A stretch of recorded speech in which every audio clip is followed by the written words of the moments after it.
under 73 kilograms. A very big welcome back then to day 3 here in Baku for the 2018 World Judo Championships. And well, we've had 2 days of amazing judo so far. It really has been incredible.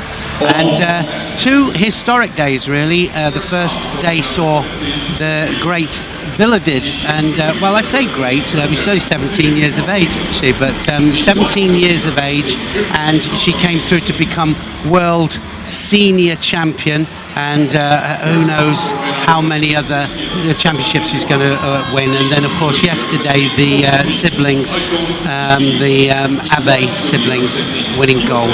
Esther, tell me a little bit about your feelings about the last 2 days.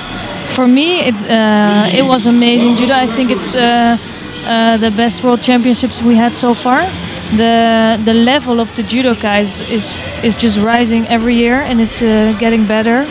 And I think we saw that. And for me, what was really amazing is that you see there's many professional judoka now training every day, and then still you get some judoka like the Abe siblings, and they're so far above the other level. Yeah, so it's been amazing, hasn't it? And I think it's a great start. And I think today with the under 73 kilos and the under 57s, it's going to be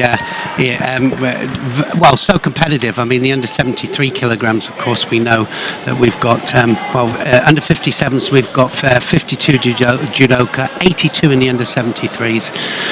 We're starting on mat 2 here. We're on mat 2 with Anthony Zing of Germany against Dirk van Tichelt of Belgium, the world and Olympic bronze medalist van Tichelt. So what a fight to start with. Under 73 kilograms is what we're covering at the moment on mat 1, 2 and 3. Del Popolo is on mat number 1 against Sakura of Mozambique, and Svortov of the United Arab Emirates is against Ruiz of Puerto Rico on mat 3. So you can just you can change it. Now then, he's in trouble. He's in big trouble here, and you can tell on his face. So Zing of Germany there was right on top, and well, we could see that Van Tichelt was in trouble. I think Van Tichelt, from my experience, he was part of the Belgian team when I was there, and I was in charge of the Belgian team for quite some time. And they have a split there of the, obviously, of the Flemish and the French parts, but of course World Championships and European Championships, they all come together. And, so I think Van Tichelt has been one of their jewels in the crown. He's been one of their main competitors for many, many years. Great experience, and well, he's got to get past this first round, hasn't he, in this World Championships to get any further and to stand any chance of winning a medal. Yeah, and I think this is what you're gonna see today, because the competition in 73 is so good and so great. So you're gonna see a lot of first and second rounds that are already like top level fights, and it's the same here with Zing and Van Tichelt. They're both so explosive and strong, and Van Tichelt is the more experienced judoka, but it doesn't mean it's not gonna be a close fight. So yeah, I'm really excited for today. I think you're gonna see real high quality judo today. Uchimata from Zing, and well, just manages to pull the sleeve away, doesn't he?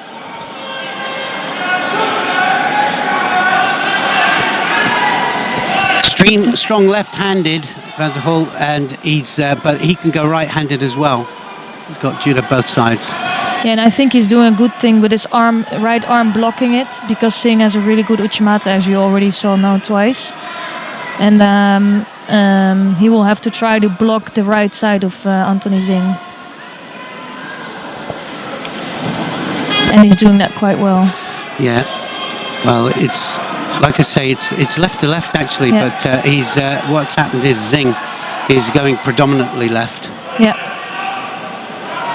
And you see that Dirk van Tichelt is struggling a little bit with that, because although he's blocking it, he's not creating the space for his own techniques. Well, he's in again here. Yeah. This could be it. And it looks to me as if that's right the way underneath here now. Can he get it? Yeah. Yes, he can. He did. It's all over. Van der Hul had to submit in the end. Well, there we go. World and That's the Olympic first medalist. upset. Yeah. Wow, yeah, absolutely. Wow. Well, that's the championships, how it's going at the moment. And, well, he's moaning about it and complaining that it was against the chin. Referee not having anything of it. Zing goes through. And, well, a little discussion there in the he's middle. really he's frustrated with that. I think so. It looked under the chin for me, but let's see. Maybe we're going to see it in a replay.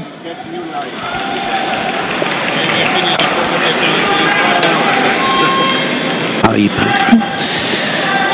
So this is the transition through. Just talking to the referees just prior to coming in here for the third day for the commentary, and we're just saying that one of the biggest and, well, incredible things about these championships is that we've seen that the transition from standing down to ground has been magnificent.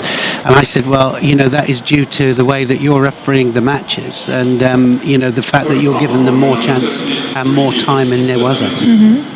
Yeah, and we saw also many times that the situation from one is still in Tachiwaza and the other one is already on the knees and it's still a Tachiwaza position. We saw lots of that yesterday, didn't we? And we'll pick up on that as we go further on through the day. The fact that if one is standing, the other one is on the hands and knees waiting for the mate. The game is still in play and the one standing can still throw and score. And it happened about 3 or 4 times yesterday. Some of the coaches complained about it, but actually I think it's because they didn't know the rules as well, you know, as they should have from that perspective. But anyway, we'll have a look at the situation. We'll point it out as we go through. Yeah, and I actually told some of the other judoka in the warm-up area that they have to focus on that and pay attention on that because it's such a great opportunity to score. And I think they just have to make use of that. Let's see if they take notice. Of course they will. They're going to take notice. How can they not do? So Nakano here of the Philippines here against Pu of Moldavia. We're going to see some unusual style. Well, actually, we saw some unusual styles yesterday, didn't we? Some of the Kazakh and the Uzbek styles of fighting were very different in as that some of the pickups they were looking for, some of the fundamental techniques that we see just executed in slightly different ways, and it's always interesting. Yeah, and I really liked that yesterday there were also some surprises. So there was Shiriktanov, of course, amazing and got to the final. Oh, that was the Ippon for Sherpu. Yeah, exactly what we're talking about there. Sturpu there, just a different grip. We'll have a look at it back in a minute. And yes, like you said, big surprise yesterday. Came through. We're ranked 30, I think 33 in the world rankings, and in such a contested weight category as well to come through. And in what way? He really showed some great skill yesterday. So I was happy with that. And also for Kargnin from Brazil. He really impressed me yesterday. 18 years of age. Yeah, incredible. 18 years of age and just showing such maturity. And we've seen that, haven't we, with the obviously under 52s and 48 kilograms. Yeah. You know, youngsters coming through. So there was a grip. Look at where he's gripping there. So ukigoshi.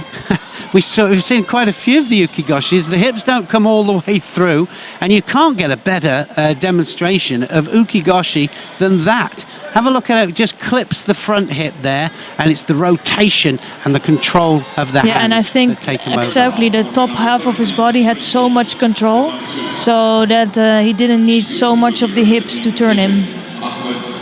Yeah, well, it's the free runner to the to Ogoshi, of course.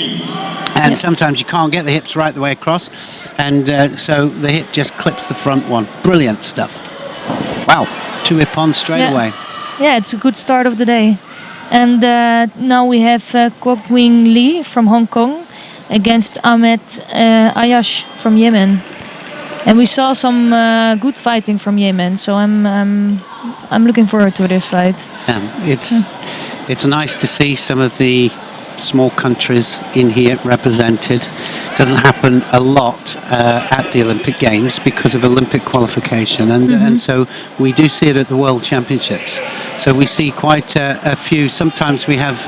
Well, look at that, beautiful Seoinage. Yeah, wow, that was really good.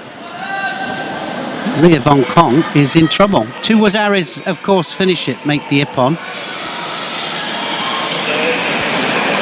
But that's what you can see, like also the smaller nations, they are developing, and that's how you see that really judo in the world is developing.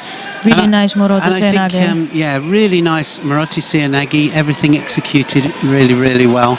And I think that the interesting thing when you say that is that a lot of these individuals going to different places for for the training that they need. They probably can't get the training and the level of depth training in their own country, so they travel, of course, and they go to Japan, they go to Korea, they go to big training camps, because the IJF has put on very specific training camps for, and the EJU have done the same, for these type of athletes that can't get the randori. Yeah, and I really like that also, that IJF, they are supporting the smaller countries, so that it will be possible for them to go to the training camps, to get the experience, and then I think you can see the result coming every year, and every year the judo is getting bigger and more developed. Absolutely agree. So Lee in trouble here now, so he realises he needs a big score on the board. Ayash of Yemen, beautiful drop Seoinage. Yeah, and still 2 minutes on the clock, so nothing is decided yet. And I think Lee is struggling with the grip of Ayash. It's to do with the grips. The gripping's so important, of course, in judo. And I was talking to the Egyptian coach yesterday at dinner, and we were talking about the kumakata and the importance of the kumakata. And I said, how important is kumakata to you, with your athletes? He said, kumakata is the most important. I said, well, it can't be more important than technique itself. And he, well, no. He said, but at high level, you need the kumakata. I said, but you also need technique. So we were having this discussion. It was a nice discussion, but the grips, unless you grip up, you can't throw, but unless you can throw, you can't throw either, so I think it's a mixture of the both. Yeah, with only gripping it won't get you very far. You just need to be able to even do your technique from different angles, different kumikata. That's it. Yeah. I think so, yeah. Ayash has just done a second good score there on Lee, and Lee looks a bit surprised here. Yeah, I think he does. We'll have another look back.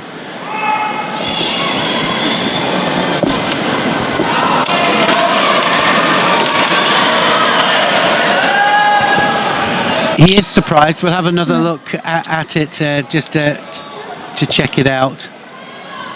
But that's the Hungarian referee, one of the top referees in the world, has no doubt that was an absolute Wazari.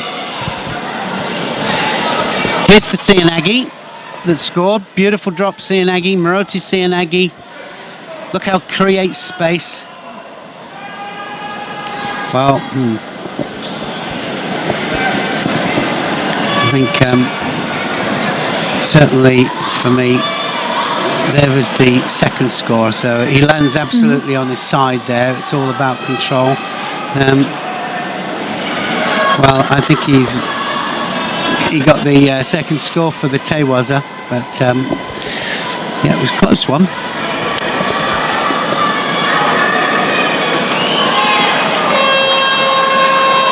The next contest on Tatami 2.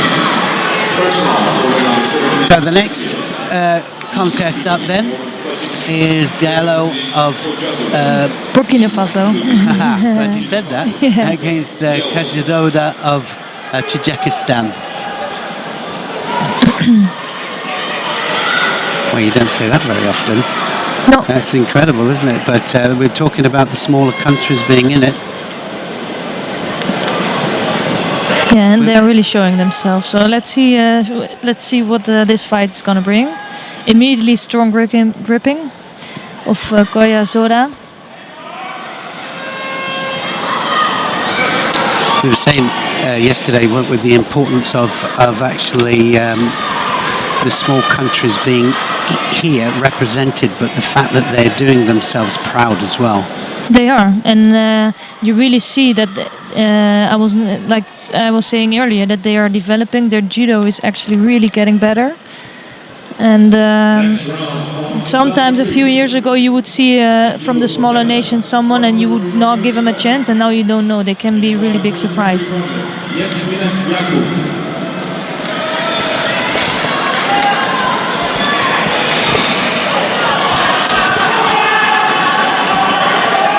No scores yet in this fight.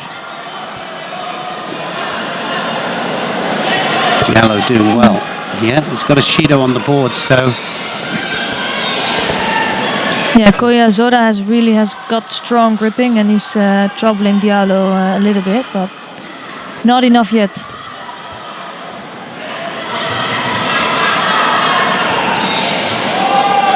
And they're really, Diallo is giving everything he has, so...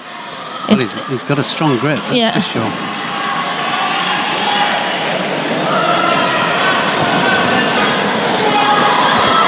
And it is so dangerous. We spoke about it before. But if you have a smaller country or somebody you never seen before in the first fight. Yeah, I know. It is. It's sometimes disconcerting, isn't it? I mean, they're coming from different directions. They don't react to the techniques that you set up with, and which makes it even worse. They just stay there, and of course they react at certain things that others wouldn't. So it's difficult. Yeah, they really move in another way sometimes.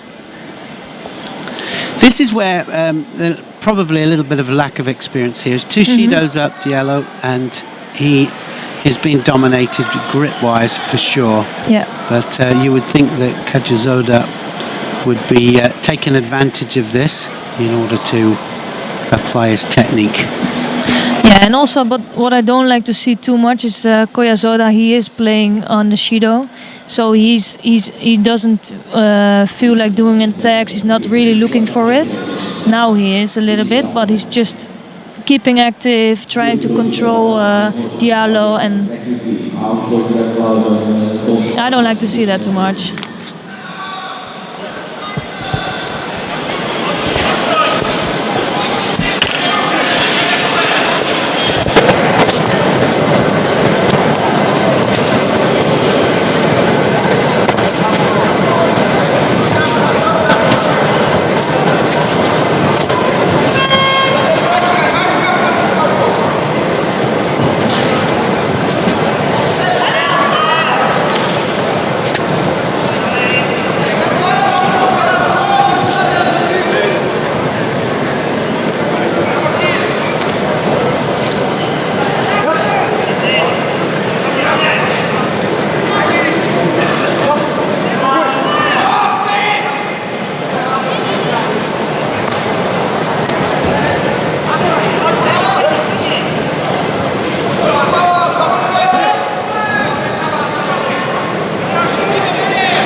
All of the Aziras have been getting great reception. Yeah, and I'm really excited for the 57 today because it's kind of an open category, and there's really some good athletes that can beat each other. So it should really get some good fights today. Well, I think the first round is always, isn't it? It's a bit of a feel, really, and you feel your way through, but as we were pointing out on the first day, if you don't come through your first round, you can't win a medal. No. So, it's very important to be well prepared coming in. Yeah, we're not gonna see the top seeded in the first round yet, I guess.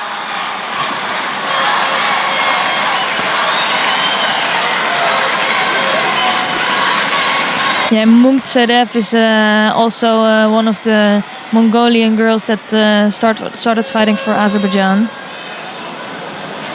Well, straight away she gets a Shido there, Yep. skips across the edge of the area, not allowed to step outside of the yellow area. And actually, if you get pinned there's nothing to stop you just rotating back in towards the fighting area. And of course, the referees now really so hot on it, aren't they? Yeah, yeah. And they really are. You know, they're immediately you step out or you push out, they're onto you. You know, so actually, is it worth playing that part of the game? Yeah, and I think here you see that Amelie Stoll is physically, she's so strong. It's also like Teresa Stoll. It's actually pretty exciting to see two sisters on the same day in the same category on the mat. They're both of them in the same category. I always used to think one was in a different category. No, and that was good takeover from Amelie Stoll. Well, that's that roll there. I used to call it the Uchimata. Well, it's Uchimata roll, but it's the Sakeshi. The Japanese translate it as Sakeshi. You know, we're obviously controlling with the arms and using the power of the technique from the opponent against themselves. But so it is classed as Sakeshi. Yeah, and that's going to be that's it. It's all over. Rosario Rossetti Pom, very, very comfortable for Stoll there. Monstiev didn't really know how to contend with her. No, and I think Munksedev, she has good technique, but she just was really lacking the strength against Amelie Stoll. Stoll is a little bit unlucky because she has to fight Yoshida, which is gonna be really another much tougher. Yeah, much tougher fight. But good first win for her. There was the tip. Uchimata Sakeshi, and she just rolls her onto the points of her shoulder. My wife absolutely hates that technique. She just can't stand it. She just really doesn't like it. Oh, Ichigari, you mean? No, the Sakeshi, the roll. She doesn't like it, but she'd rather see somebody thrown from an upright position. Which is good. Next up is from the Netherlands, Margriet Bergstra in white against Zhang Wen from China in blue. And Margriet is there for already a while now, and she's getting some more experiences in bigger tournaments. She has a really good Uchimata, so let's see if she can pull it off today. You will see her immediately going for it. Well, immediately into the attack there, wasn't she? Yeah. Yeah, and I think now that everybody's training together in the Netherlands in the same place, like the national center, I hope to see some more depth in the team, and they always have a really strong team, and I think they're gonna focus also to get a little bit the lighter weights going, because they will need it for the team. Well, yeah, exactly. I mean, and actually I've seen it that you start off really, really strong. Everybody kind of feeds off that, and everybody then is ready to build on it, and then I've seen it the other way around as well. Somebody goes down and everybody goes down. Yeah. It's just one of those things. So it's very important for the spirit of the team. Yeah, and also for the juniors and cadets who train with the top athletes, they really get inspired by that. They get motivated because they know where to go. And I think that's really good. Zhang has a Shido on the board, and Bergstra piling on the attacks all the time. Yeah, she really is going for it. Double lapel as well. It's not, it's not a traditional grip, is it? It is not. And I'm sometimes wondering if you can get enough to steer with that. Because it's a strong grip to keep in between and to keep the distance, but you will need the arm for the good technique. So she's always gonna miss a little bit of the last push through, I think. Well, you know, it's funny, isn't it? They talk about the traditional grip, sleeve and lapel. Yeah. But what happens if they take sleeve and lapel and then keep attacking the other side? Which is, you know, always strange, isn't it? You think, well, are they going to penalise that? Is it orthodox or unorthodox? I guess in the end, if you throw, it's good. So, Of course it is. and it's nice to see different kind of styles all the way through. Well, we've seen so many different styles already, just in day 3 here, and we've seen the different styles, how they cope with the different situations, right against left, left against right, and of course, I was talking to the referees about the sleeve defense, you know, pushing it down, knowing when, for them, for example, when to penalize it, when is it going to a positive one or a negative grip.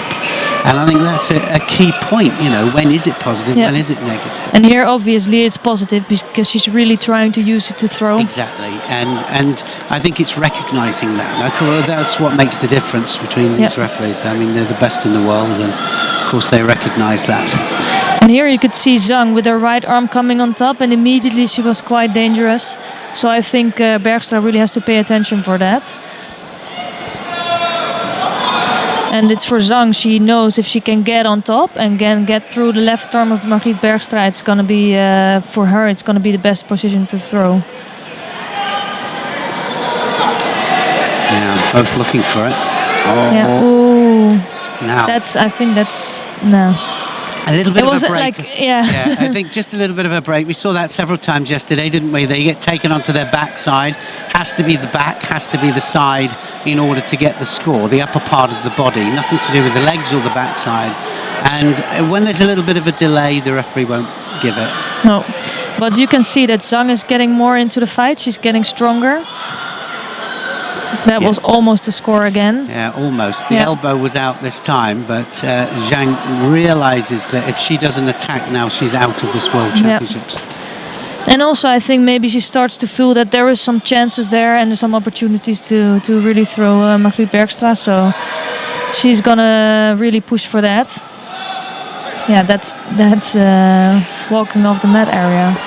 Well, you know what they'll do there. I think that it was because it was part of a throwing movement, so they probably won't give it. But they've definitely got to be careful because they keep gravitating towards the edge, don't they? And now the first Judo, we didn't see why, but I think maybe because Zhang was putting in all the attacks, I guess. Yeah, just a little bit behind the pace, and it's going to go into golden score. First golden score of the day. Yeah, and it's an interesting fight because you saw Bergstra starting so strong and she was putting in the good attacks, but in the end Zhang, I think the second half of the fight she got stronger. And yeah, we'll see. Well, certainly Zhang realised that she was falling behind, and there's still no score on the board, so just one score will finish this now. Yeah, and Margriet Bergstra really has an advantage because she really can suffer another Shido, and Zhang can just not. She's not allowed to make one more mistake, and that's it. Going to be it. Yeah. So one counter attack there from Zhang, and Zhang has stolen the match.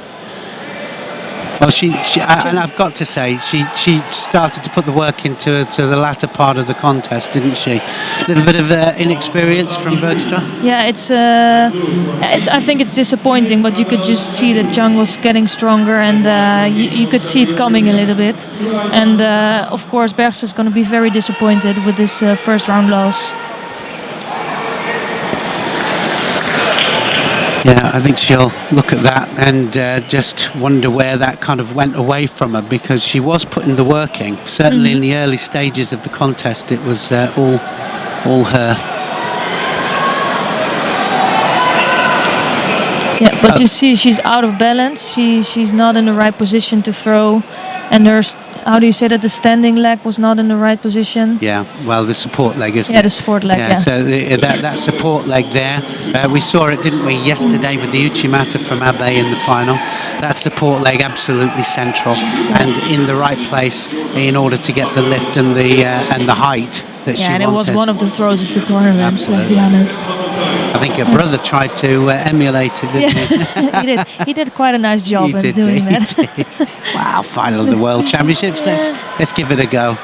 I don't do. Apparently, I was talking to the Japanese, and they were going, he doesn't do Uchimata. First time he tried Uchimata. I said, what a time to do it. And what a way to do it. Yeah, what a way to do it. Yeah, I'll throw him with Uchimata then. Well, Monteiro is up here, Portugal, and well, what can we say about her? She's been multi-world medalist, Monteiro, Olympic medalist as well, and she's probably one of the most experienced judoka on the circuit, the female circuit, definitely. Sori Surikomigochi straight away, straight ahead there against Tatami, and interestingly about Monteiro is one of the ones, when they changed the rules. I mean, it was such a good leg grabber and, so successful with it. And as soon as they changed the rules, so she couldn't touch the legs, all of a sudden she had this Seanagi from hell and also other techniques that came from it as well. Yeah, and that's what for me shows her great quality, because I bet a lot of people said then, okay, now Monteiro is done with the new rules. She's not being able to do her leg grabs, her katagurumas, and you see what happened. After that, she got great results. She got silver medals at the World Championships, her bronze medal in Rio. Made her focus, didn't it? Yeah. And she refocused, retrained, and like you say, the success that she's had, amazing. The thing is, she's struggling to find her form this year. So I'm wondering if she's found it in time for this World Championships. Yeah, I mean, we've seen quite a few that have been struggling for form, and I have to say that so far we've seen them out there and they've been performing well here, but it's the World Championship, so if they're going to peak for anything, that's it. That's great. So Ippon given, and a direct Ippon there from Monteiro. So one was Ari scored and one Ippon scored, dropped Seanagi, and Monteiro, her first round match, made very comfortable against Tatami. Yeah, flying start from Monteiro. Literally. Yeah. Yeah, I'm happy to see her back starting aggressive and in a good way. She has a tough draw though. She has. I think, she'll have Zhang of China next in the second round. But let's just have a little look at this off the sleeve. We're talking about the sleeve, weren't we? Positive, negative on the sleeve. She is definitely positive off that sleeve. This time it's an Ippon Seanagi, not the Sori Surikomigochi, and same result. Uses the Ashiwaza, just opens the legs up there and just says, right, in I come. Next fight up, Kamara of Senegal against Borowska of Poland. Yeah, and I think the Polish team is getting stronger also. They really have some talents. And this women's team has been built nicely, hasn't it? Yeah. And, well, certainly Borowska and the rest of the women's team from Poland have been stacking up the medals in the Grand Prix and the Grand Slams, and consistently, and the European Championships, of course, as well. They're really doing well, and I think they're gonna really try to get another big medal this week.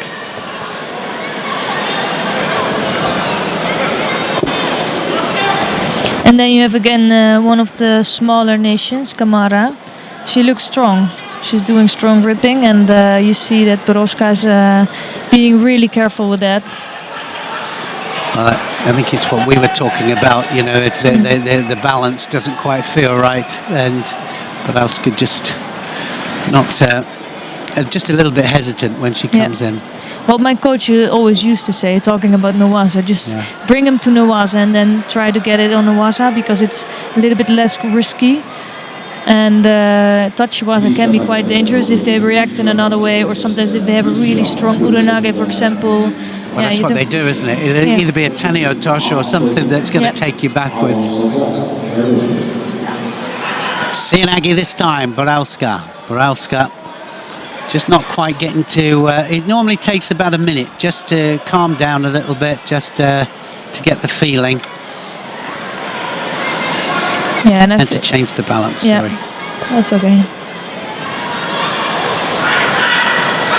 Yeah, I think now it's under, but Yeah, she kept her head up there, didn't she, Kamara? Just made a mistake, and Borowska right the way around the neck and trying to get a bit of leverage there. Referee's right on top of that. Lost it. Yeah, she lost it, and she didn't really try to get another part of the body to get some more leverage.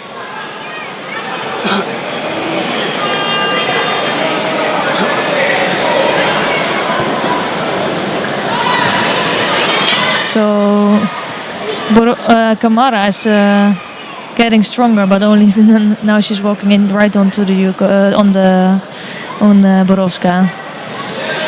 Yeah, good was Harry scored, wasn't Yeah. it? Change of direction this time, not going to the big forward techniques, but changes direction for the Kouchi. Kouchi takes Kamara back, and was Harry on the board. Good control of the arm. Look how important the Kumikata is there. Yeah, and Kamara, she actually looks really strong, and only her attacks don't really, they're not too dangerous yet. And Borowska knows that.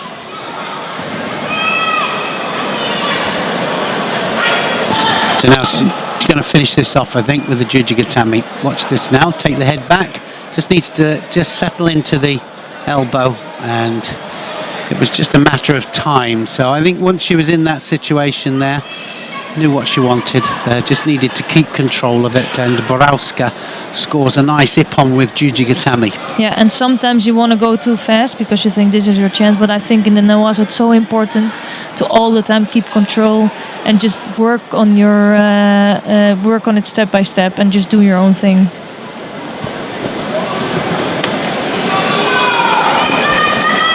So Borowska through to the next round. Borowska go through, and so it will get progressively more difficult. So that first fight, obviously so important, just to get rid of some of the nerves walking out there, and this change of direction here for the Seoinage Kouchi, and then that got a score, but this one was the one that scored the ippon. Jujigatami, Mamedova of Uzbekistan, and Kwon Yoo-jong of Korea next up on the mat 2. We're on mat 2, and we're covering all of mat 2 for all of the day for the preliminary rounds.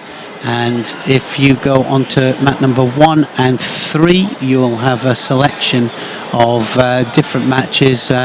It's 73 kilos on mat 1 and 3 at the moment, and you'll have either Sheldon, of course, Loretta or Jean, and they'll be commentating there. And I'm here with Esther, and we're going to be on this mat 2 all day, so you can just go back and forth. And then for the final block, it'll be Sheldon and I just covering the semi-finals and the repechage finals, semi-finals, and the medal matches. So really, they're just trying to feel each other, seeing how they're moving. It's quite careful, both of them. Yep, they'll have to grip up at some stage. Yep. The referee will be right on it. Not a bad ippon Seoinage attempt. She was driving it. In the end, she didn't have enough control, but good first attempt.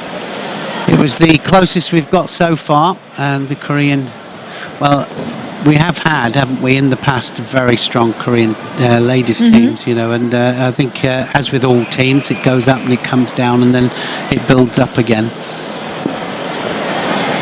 What will be interesting will be the team match, which is a mixed team match for the World Championships. Same format as the Olympic Games, and the really interesting thing is that we're going to have a mixed North and South Korean team participating. That's going to be politically very interesting. And I really can't wait for that, because already to see who is going to be in the team. It's seriously. We said that yesterday, didn't we? Yeah. We said we'd just like to know who's going to make that selection. Yeah, not only who's going to make the selection, but in the end, what is the selection? Oh, nice Newaza work from Kwon there. I asked Jean Ki-Jeong who was going to make the selections. He never answered me. We're going to try again. Ask again. So nice bit of newaza here, Yep. and to open up this, Kwon just turning her opponent here with the Sangaku turnover. She got the strangle on there. It really is on, but the hold down was being counted. 20 seconds passed. Kwon goes through to the next round, and it's Ippon's all the way so far. Yeah, it is again. And not only Ippon's all the way, but look at the percentage of newaza. It's amazing, isn't it? It is. I think most of it ended in the waza. Well, today. a lot of it, certainly, and I don't mean just today, but I mean the last, the first 2 days as well. I think the transition, I had to do a technical analysis for the IJF for their page of the second day. Daniel Lasko did the first day, and then, and I just said, what was great for me was not only the precision of the standing techniques, but also the fact that it's ground, standing to ground, and the transition. Beautiful turnover, nice bit of newaza to finish it. Now we have Soumiya Iroui from Morocco against Dabon from Ivory Coast. See how I give you the difficult ones? Yeah, I know. I notice. Thank you. It's all right, it's a pleasure. And it's really nice to see there's many different countries fighting in the 57 kilogram category. Yeah, it is, and the heavyweights as well. Contested, just so highly contested, and we have had kind of heavyweight tournaments where there's not been many entered. But not here. It's a full-on 5 matches or 6 matches to win the gold medal. Yeah, and you see that throughout the year because of the whole circuit, and there was always were some competitions, they were far away and there were a little bit less competitors, and now you see every tournament is filled up. Everywhere around the world you're going to see strong judo, and I think that's a good development. It is. It's a great development, and it's testament to our IJF president, Mr. Maris Visa, because that's what he's pushing for all the time. Just pushing for the development of judo worldwide, and we can see it here quite clearly. One Shido up to Iraqi then, and Dabon of the Ivory Coast in blue is the one there piling on the pressure. Well, and we were talking about this, weren't we, yesterday and the day before? One of these is going to go through to the next round of the World Championship, second round. You see the Bon there was trying, I think, for Osotogari, but she didn't have her leg in the right place and she didn't have her balance right, so she was almost taken over.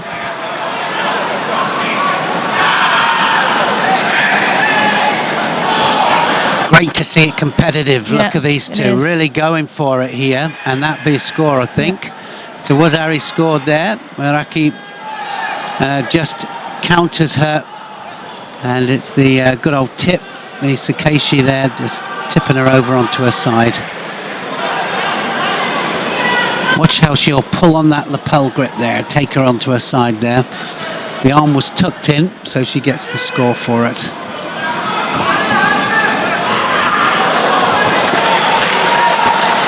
Great fighting from both of them. Yeah, I think they're doing well. Coming up to the halfway mark. Dabon coming forwards all the time. She realises that this could be it. She also realises now that Osotogari is going to score. I think that's a Wazari scored. So Dabon now has pulled it back. Yeah.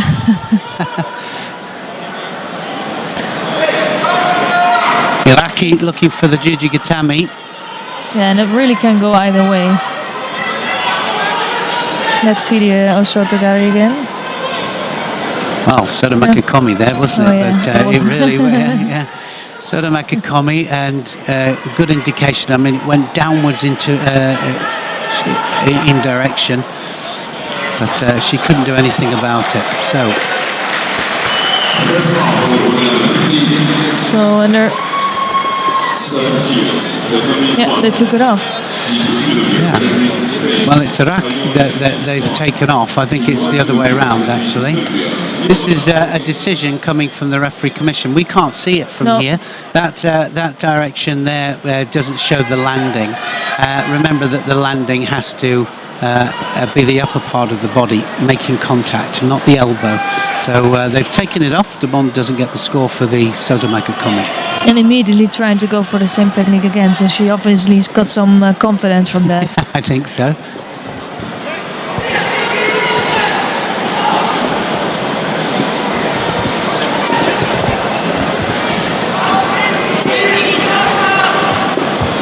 Yeah, Irawi now going on. She has a Wazaru lead. So, oh wow. Wow.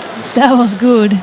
Wow, all of the things that we've seen today, for technique in this match, in this particular match, didn't look as if it was going to score Ippon.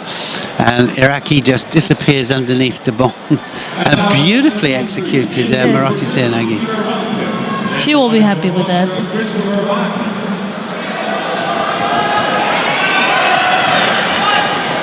Yeah, and there you also see that sometimes you have, in the beginning, you have the nerves. It takes some time to really get going and show your best judo.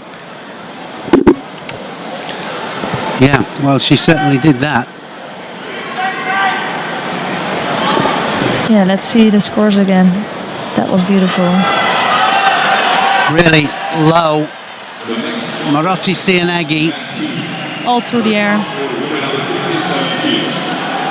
Seanagi or Seotoshi? Seotoshi. Excellent. Good. Seotoshi it was. Anything that drives downwards, if it projects upwards, of course, it's part of the Seanagi family, but Seotoshi is what it was. Now we see Skora fighting for Ukraine in white and Filzmoser in blue for Austria. Really experienced fighter. She was at the press conference doing a really good job there. How many world championships? 11th. I think she said it was her 11th world championships. Which in itself is incredible. Yeah. And, that was really that dangerous. was close, wasn't it? Scorer there, just tying up the arm for the She could Makakomi. just avoid that, but now she's on the favorite spot. She's on the Newaza, and there you can see how important it is. Well, this turn is something that's scored us so many Ippons. Yeah, it really it has. is. She ties the arm off, and she'll keep at this. She won't let this go. Look, she'll go into the arm again, and she'll dig into it, and certainly Scorer can't stay there. And she comes up to try and break it, and Fitzmoser is in again. And Scorer made a mistake again, didn't she? She thought that it was all over, looking for the mate, and the referees and the judges say, no, it's still in. And it's still in play. It is quite close to getting out, but it's only 20 seconds, I think it's enough. And there you can see that if the referees give her some time, she's so dangerous in the Waza. Yeah, I mean, just gave her time to build on that. And Skora, we shall be looking at that. She made a mistake. She stayed there.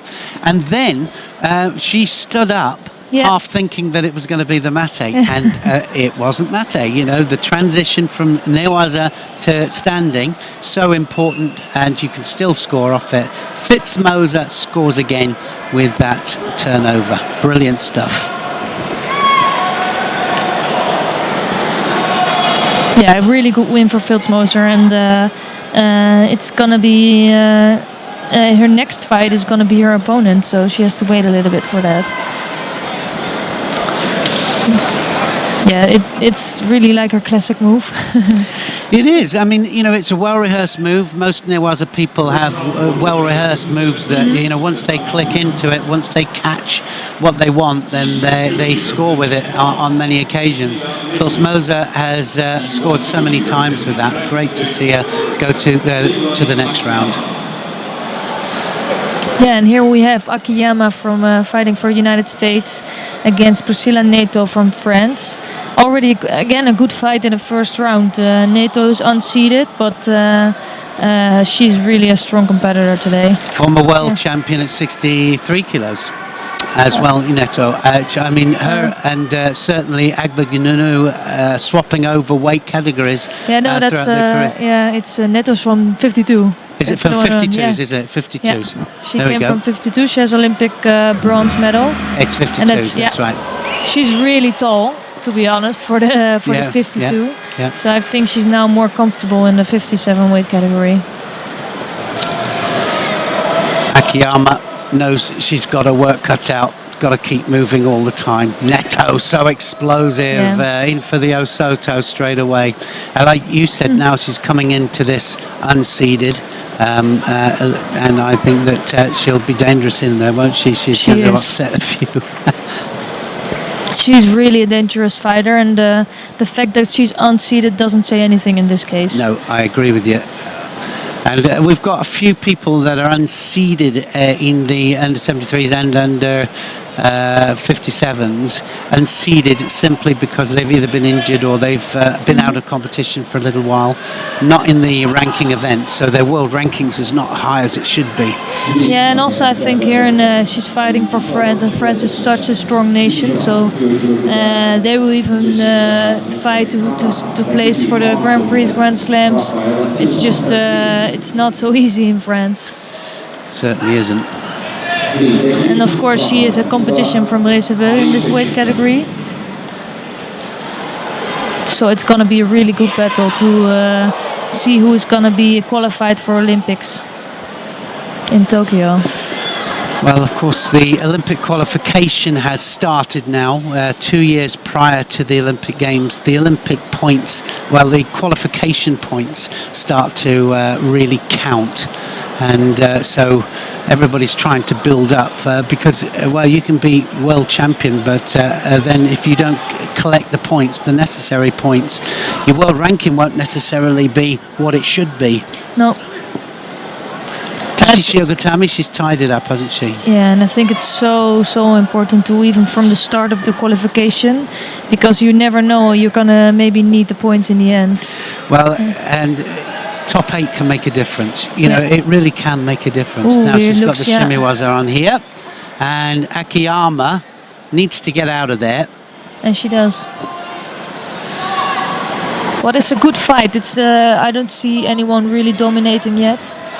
Akiyama putting really good work. Yeah, she's been caught in the Newaza situation on a couple of occasions, and it's been not good for her. So she needs to get on the pace, Akiyama. Neto is the one piling on the pressure.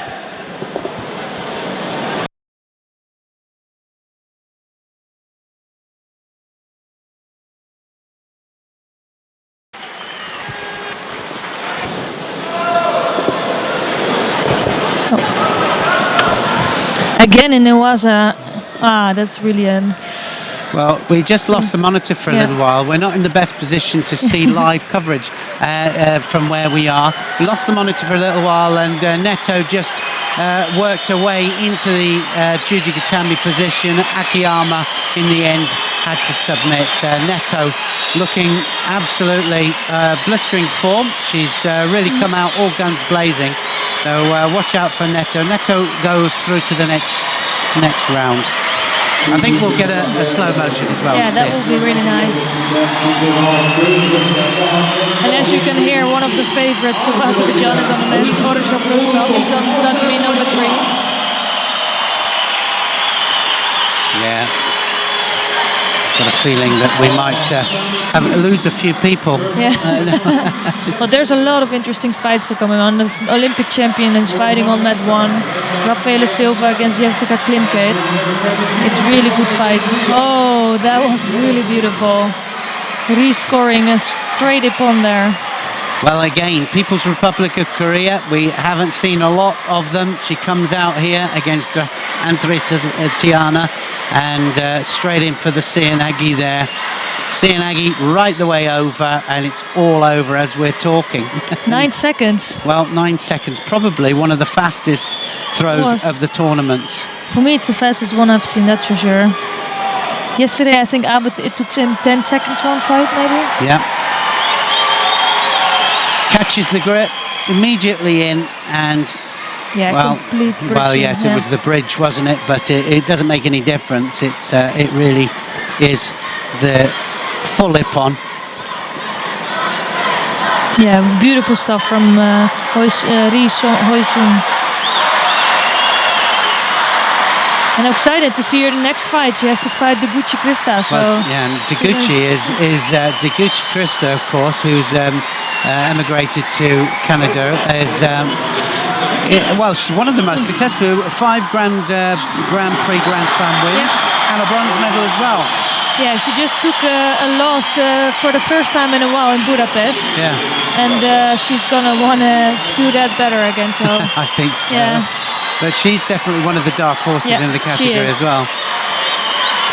Konkina then of Russia out there against Stefan of Romania. Yeah. And Stefan, I think the most of you know as Caprioriu, so she's a really experienced fighter. And it's interesting to see her back in the category as well. She was out for a while. So it's packed with the people are here. She's also unseated, but she has so much experience. Well, yeah, I mean, regular medal winner, Worlds and European Championships. And, well, that's it. It's all over. She's finished it all off completely here. Stefan has taken out Konkina and made it look very, very easy, Yeah, hasn't she she? looks She really so sharp. did. She really does look sharp. Incredible. Well, I'm not used to seeing her as Stefan, No. and so I'll have to get used to that one. But really, obviously, She will make her name known quite fast I if she think so. goes on like that. Look at that. That's amazing. Wow. wow, Utsuri Ghosh there, and just picks up the Russian and then changes the direction. Wow, Yeah, for what me, a that's technique. one of the opponents of the day already. Yeah, absolutely. Incredible. Well, especially against Konkina as Yeah. well. She must have picked up a lot of confidence from that.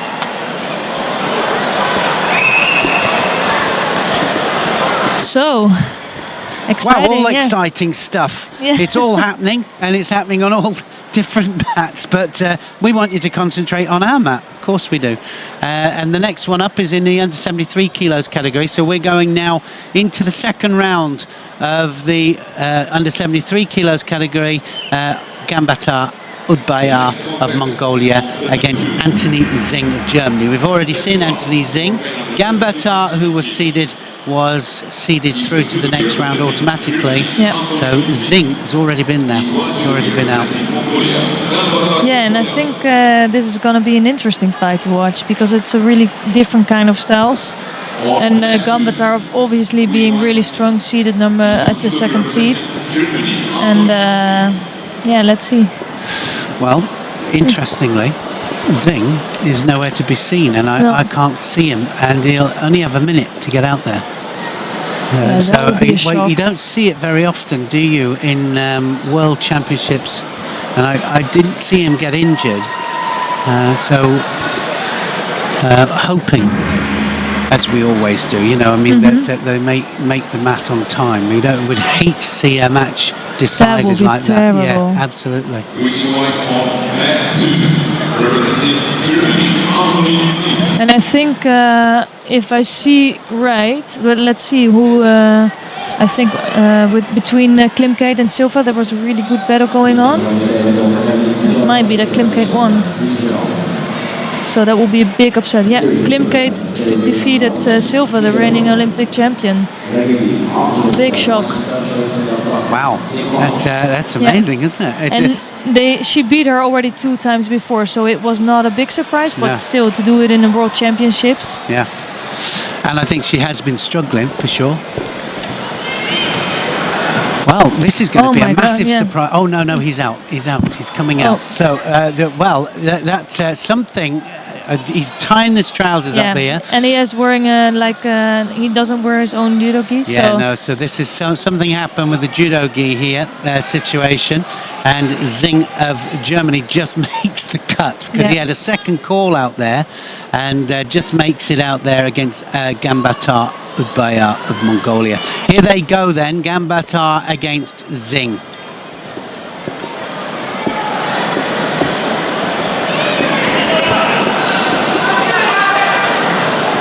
So experienced, Gambatar.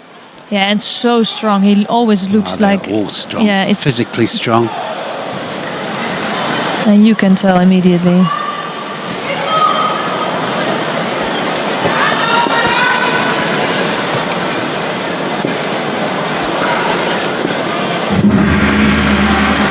Uchimata, Ungbaya, Gambatar.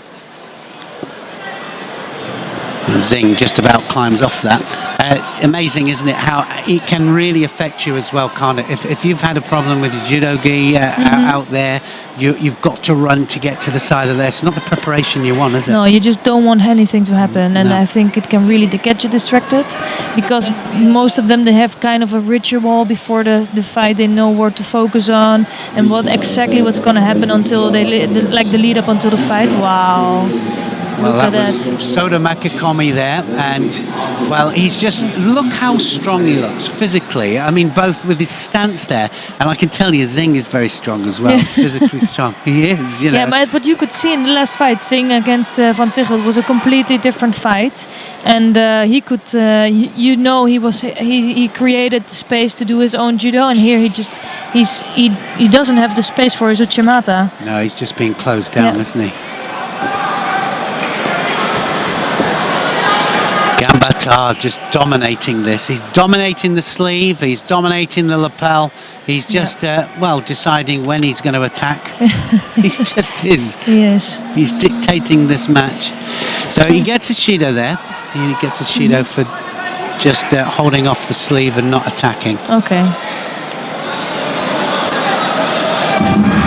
But you can see how strong he is, because he's grabbing the sleeve and immediately it's on. Yeah, immediately It's it's like- on, and Zing's not going anywhere, No. is he? Not anywhere. Looks like unable to move. And here you can see Zing has really explosive moves, but if he doesn't have the grip, he will not be able to throw. No, Zing of Germany really finding it difficult Yeah. against this very, very strong Mongolian. Poor attack from Gambatar there. That was not necessary.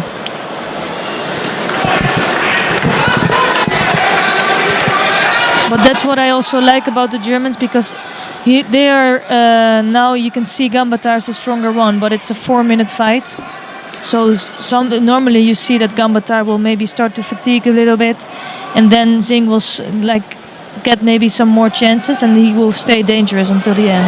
It's all Unless over. this happens. Yeah, you could All see over. Gambatar. I mean, that was going to happen. It was Yeah. never going to go time, that. It was incredible. Gambatar all over Zing. Yeah.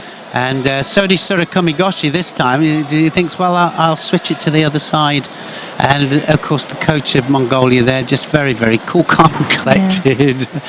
I never And seen- Zing knows it. He just Yeah, he he was did. really overpowered there. Yes, totally Yeah. overpowered. And he looks like, okay, that's done. First fight done. It's almost like he just Yeah. ties his tie up there and just Yeah. walks off.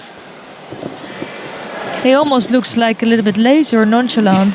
Nonchalant Yeah. is the word, isn't it? Left Tayatoshi or left Seatoshi. Incredible. Tayatoshi or Seatoshi. And right, Sodisora Kamigoshi there. Super stuff, right and left. Just showing his versatility. Brilliant Incredible. stuff.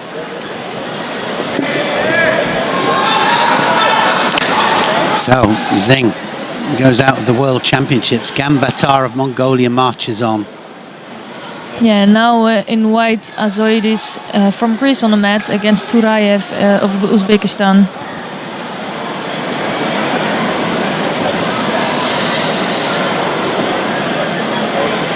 And let's see if we have some power differences here, like some strength.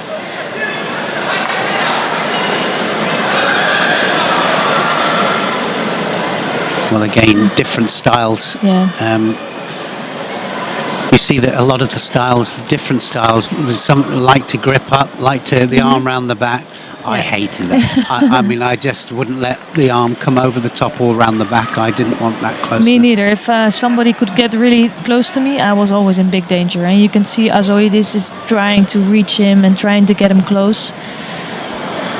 But Turayev knows that, so Sure. he was gonna try to keep distant a little bit. Well, I need to be able to operate in space, and certainly I was talking to Iliadis about it, and Iliadis, I mean, he likes being close as well. Of course. I think all the little bit the Georgian style, Greece, they really like the wrestling style and keep getting close. Yeah, we saw it there from the Yeah. coach, didn't we? Coach saying, let's just pull him in. So, no thanks. No, thank you. It's it. In blue judo representing No, and you know if you're gonna get close, and they're gonna be so strong at that. So just you have to always play your own game, be strong at your own game.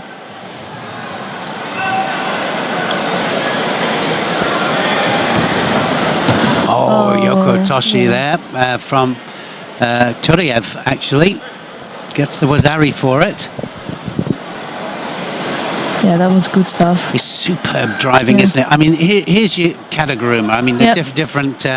different direction with the Kataguruma. It doesn't go upwards, but it goes out to the side. I think that this is one of the reasons, of course, that leg grabbing was, it was starting. A lot of the techniques were going horizontal. They were Yeah. going very, very low, too low. So we needed to pick judo up just a little bit, take it upwards, and the difference with the grips there, and it's still Kataguruma. Yeah, no it matter is. which way anybody looks It at is a it. kataguruma. But I never managed, for me, I never managed to, I could do a kataguruma quite okay, decent one, but this, I never managed to do it only with the arms. No. So I don't know how they do it. Yeah, It's but nice. I think you adapt, and I think you would have done. I think that new rules. I think that you would have, if you were training with them Yep. in their training camp, you would have had to have done it. Yeah, that's so it. that's it, isn't it? And you see many people score with it, and I like to see that. But still, like the position is completely different because they were bending over all the time with the kataguruma.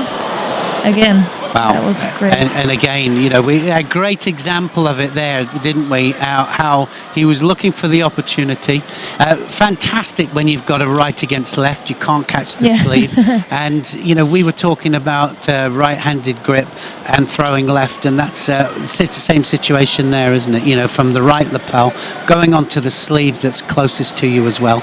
You're holding the same side, unorthodox, got to go in immediately, but the Yoko Toshi over to the side, and it's so effective. I mean, we could call it Yoko Tosh, but it Yeah. is really a variation of Kataguruma. Brilliant stuff there from Turiev, and Turiev scores a full ippon with that particular one, and he got actually a bit of lift on it as well. Turiev goes through.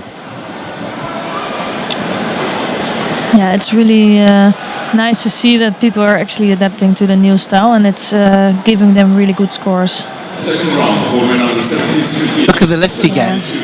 Really gets lift there. Pushes off the legs, and he lands flat on his back. Couldn't land any flatter. Yeah, and he has all the control with the arms.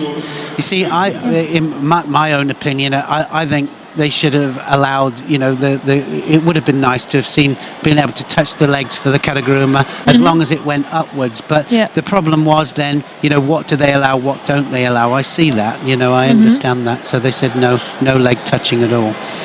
And I think it's worked out right. We've seen some great variations of techniques develop. Yeah, and I think the biggest difference is that the people are more upright. Me Exactly, too. so- Me too. And I'm a great supporter of that. A lot of people out there go, oh well, we don't agree. Yeah. we want the leg grabs, but I think the good thing as well is that we see the teaching of the traditional techniques, uchimatas, and we're teaching the kids how to do the kumakata traditional, how to throw traditionally, rather than just relying on the leg grabs to score and to win. Yeah, and also if you now look back to the time where it was possible, and you see the videos of the judo then, it's a little bit weird because it's such a different style then, and I think actually this is a lot nicer to look at. Yeah, well, I always relate it to how the BJJs now when they throw themselves onto their back just to get into newaza, Yeah. and there's no throw or anything from a standing perspective, and I think it was beginning to look like that. Wow! Well, look at that one there. That was what would you call that? Yeah, that was going to called- ask you. Well, more of a tewaza. I think we'll have a look Yeah. at it in slow motion how he controls it. But that for me was more of sumio tosh. And I'm going to ask you what you're going to call it in a minute, so I'm going to put Please you right on don't. the line. Here we go. So have a look at the use of the hands, how he controls it overwards, and we can even relate it down to being just tewaza. So kosoto, wasn't it? Almost. Let's see where the legs go. Yes, let's have a look. Oh, There's yeah. kosoto. So it was the kosoto that started it off, wasn't it? It is. Body hug kosoto. Beautiful. Second round, weighing under 73 kilos, Tatami 2. Look Yeah, at it the was- drive he gets yeah, there off it that was back really leg. great.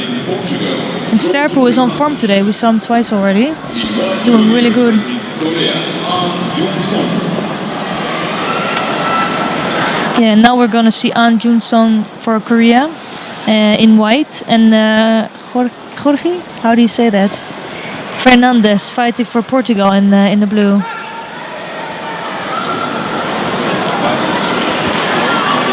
Talking about clash of styles. Yeah, absolutely.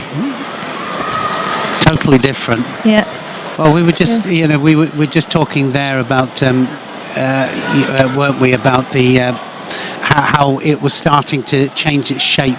Judo was really, it was relying too much, I think, on the leg picks and the leg touches and things like that. But it certainly progressed to an upright stance. These guys have got to stand up, they've got to do it. I mean, remember, we're dealing with the lighter weights here as well, and I think as it goes up the weight categories, then it gets more upright as well, doesn't that's it? true. Yeah, and here you see the really different styles, like the Koreans are really always on the seonages, really high-paced judo. It's always difficult to fight them. Well, and also strong kumakata. The they're- kumakata is incredibly strong. And of course, they have their own style of holding the lapel to lapel. Yep. Of course, they can't keep that for too long now. They've got to go on to sleeve, lapel, sleeve more. But they're going, if they do go sleeve and lapel, then it's to the sodi. Yep. But so strong off it, really physically so strong. I mean, I remember training in Korea, and we couldn't do half the amount of randoris in Korea per day that we could do in Japan Because it was so tough. because of the physicality of Yeah. it. Yeah, It is. just injured, you'd just be injured all the time. Well, literally, yeah. I mean, they'd just grind you down. Yeah, it was tough training. So Anne looking for the Sangaku. Is he going to switch it? He does. Yeah, that's always good to see. Yeah, switches it, ties up the arm. And it just needs a little bit more turn also to just go for the... He's gonna wrap Yeah, up he's and- going to do that. He's turning to the hold down. He just favoured the hold down. I never What- for me, I was always I'd give it a little go with the shimiwaza because you can save 20 But for me, seconds this on is it. one of my favorite techniques. Yes. Because you have so much control on the arm. You saw he really took the time to lock up the arm. And once you have that, this Osaikumi is so strong. Yeah, not so nice underneath, is it? Yeah, no. You know, that's the situation there. Looking up at the lights there, you think, And I always try to teach the youngers to first, if they're on the ground, if they're working on a sankaku, for example, you really have to try to control the arm. arm first. Yeah. There's always a procedure with the sangaku. You Yeah. do the turn, arm, and then the shimmy.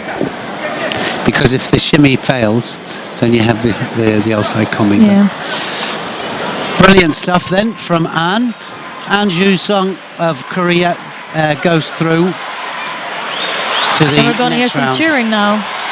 Well, this is the interesting thing here because Hyderov, who's just about to step out, they have two representatives in the under 73 kilos, and both of them are world medalists. One is a junior world champion, Hyderov is the junior world champion, and one is a senior world silver medalist and Olympic silver medalist. Yeah, they're going to have a tough job picking one for the Olympics next time. And how do you say, it's luxury problems? It is. It's a luxurious problem. It is a luxury problem. I mean, but in 73s, of course, Orozhov is the number one. The last meeting that they had just recently, actually, Orozhov came out the winner. But he can come from anywhere, can Hyderov. Yeah, it's always really exciting to see both of them fight actually, and to do that in 73, which is such a strong weight category. I haven't seen him with short hair actually, Hyderov. No, I was saw him in the warming up yesterday and I had to look twice. It's a different look. It is. Maybe he was fed up with the curls. Well, maybe. Just sick of getting it gripped. Means business, that's what it is. He means business at this World Championships. World Championships on home ground. And we've got a different audience here. Maybe not a different audience, but for you, was it an advantage or a disadvantage? I got nervous, but it was an advantage because it's so nice to see, and you want to do the best for your family, friends. Yeah, it was a nice poster with hair. Yeah. How different does he look? Yeah, he does. It's incredible. And but Seyhan fighting for Iraq is doing a really good job there. Yeah, we're talking about Hyderov there, and you're dead right. You're forgetting we're forgetting all about Seyhan.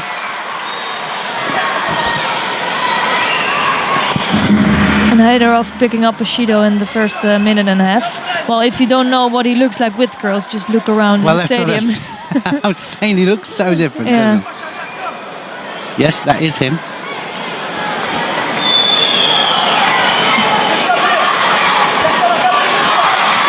Yeah, what do you say when you go into the hairdressers? All off. Yeah. Cut it all off, please. Yeah, let's just go for it. But struggling here with Seyhan. Yes, he's really struggling here, and you don't often. I mean, because normally a lot sharper than this, and I've seen him, so much better.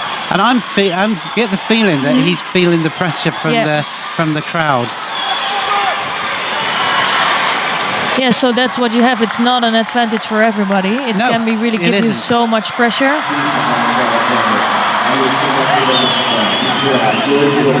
Looking for the Sangaku here now. He's going to turn the hold down.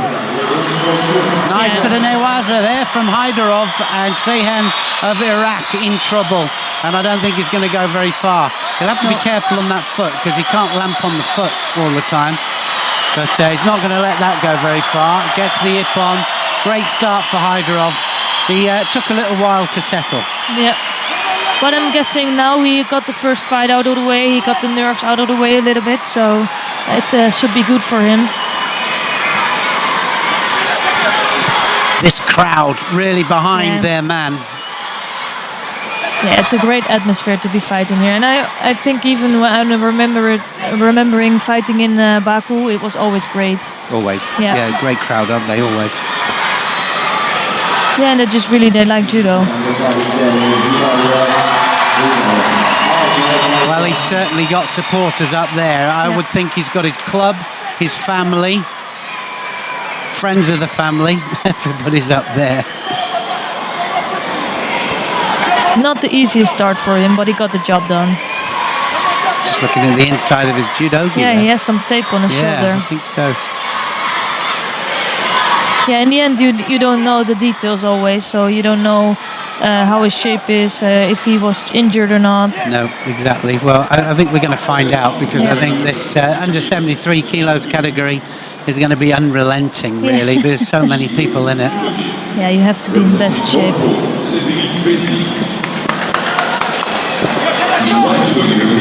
Next fight, Ayash Ahmed of Yemen against Besset of Monaco.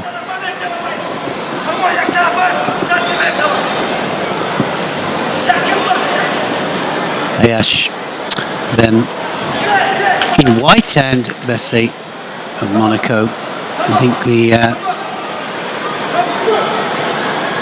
sole competitor, I think, from Monaco, Besset.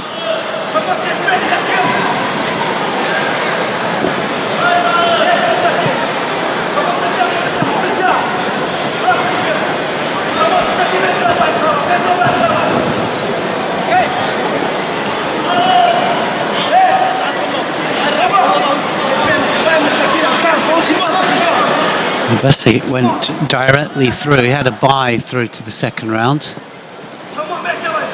Uchimata! Oh, beautiful Uchimata there from Bessie. And, well, Ayash just latched on to the outside of the leg there. Uchimata right the way up the top. And Bessie scores Ippon to take him through against the home favourite, or one of the home favourites, certainly Hyderov.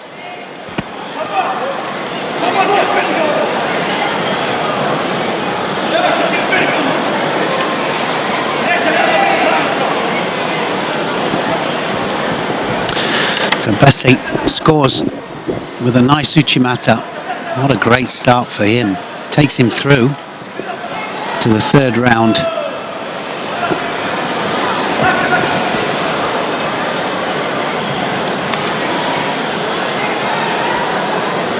Just latched onto the outside of the leg there and really made a mistake. Overstretched. No doubting that when he landed. What a Nippon.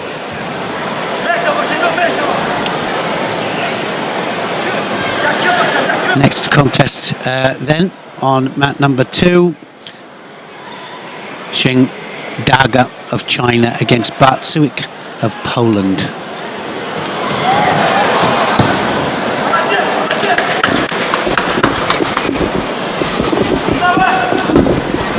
Sheng in white, Bartsuik Poland in blue.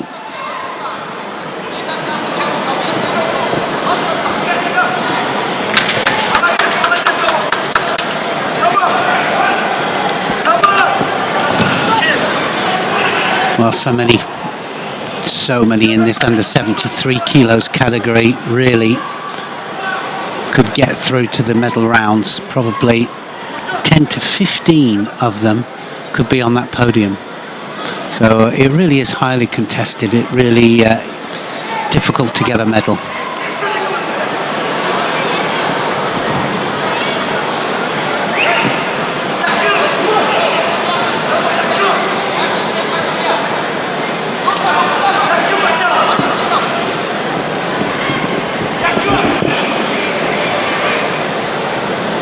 So one of the biggest problems when you come out to a big event like this, World Championships or Olympic Games, is just coping with the nerves. Oh, look at that. Oh, wow. Well, the elbow was up there, and the elbow was up, no score, but it was a real reaching. Oh, Sodagari. Cheng gets a Shido. Drops Sianagi this time from Cheng. Just a little bit loose in the top, right? Yeah, just a little bit, Yeah. wasn't it? Wow. What a reaching Yeah. Osodagari, wasn't it, that one? Batsuk really went for it. Yeah, it was a little bit dangerous though, because his Just a top bit. went all to the back. Yeah, it's not in the Gokyo. It's No. not demonstrated in the Gokyo like that. No, really? No, honestly, it's not.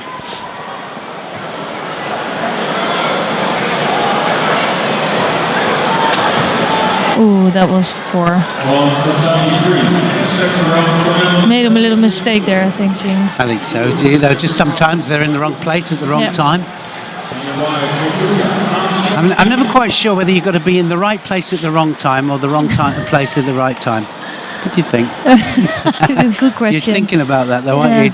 You're Gotta think about it translating the it rest of back. the You're day. translating it back, and you think about it. I think it's a mixture of both, actually. I think that's is. what's so special about our sport, is that it is a mixture of both. You've got to move at the right time, but you've got to create chances. Mm-hmm. And actually, great example of that was yesterday in under 66s, and of course Abe. When he comes in for a technique, it's never not always in the right position.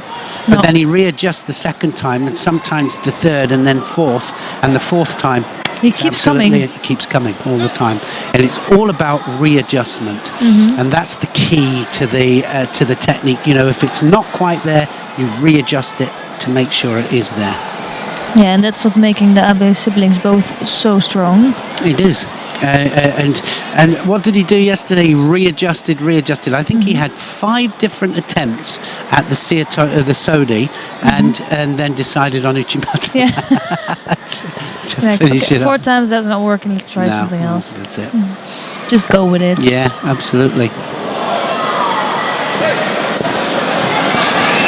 So one Shido on the board, Cheng of China. Yeah, both putting in good attacks. Oh, that's a beautiful Seoinage there, Yeah. but really took advantage of Cheng coming forward. And that's the thing, you have to have the perfect kumikata if you want to push through. And here they're lacking a little bit the kumikata, there's a little bit too much space. I think a lot of the time as well, they're having to kind of fight for the grip, and they haven't quite got the grip on, have they? You know, the time constraints with the kumikata sometimes goes against. And so I think I like to think that it's the referees giving them a bit more time to get a good grip, make a difference. But Bartusik really almost scored with that Seoinage there.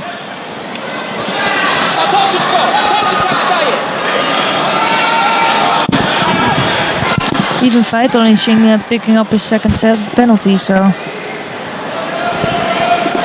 Interesting, we see them licking their mouths, and you know they can't get their mouths are very dry. It's the nerves. That's a real good indicator of nerves, isn't it? Nerves plus losing weight, maybe. Yeah, absolutely.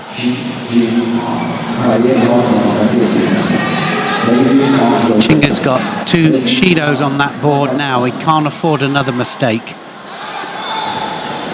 But Tusik really pushing forward, pushing hard. Yeah, we're gonna go see another golden score. This is the first golden score, is it? No, it's the second one. I think we've seen one more, one in the under 57 kilos, and now one here in the 73s. Ambitious, I think, but.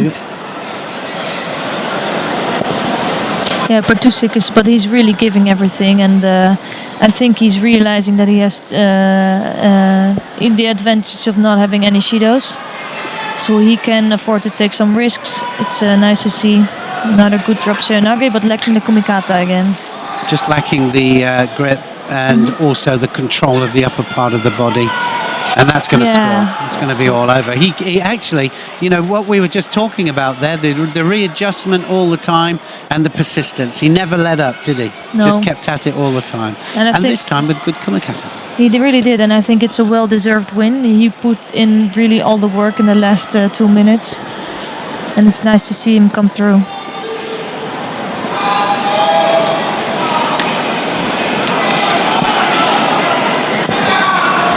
And I'm happy to see that in replay again.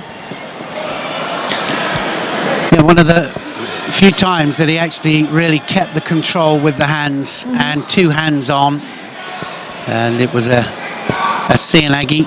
Yeah, and it's nice to see because he knows he can really get into the right position. Many times he really got under his opponent, so that's a good thing, but he needs to work a little bit on his gripping. Starts out with that crazy Osoto that he does, that reaching Osoto. This time, right the way between the legs, but the kumikata this time, so much better. 2 hands on, keeps control of the shoulder. Koyazora is fighting again for Tajikistan in white against Kluster from Austria in blue. We didn't see him fight yet today. Nope, he's starting out. Yeah.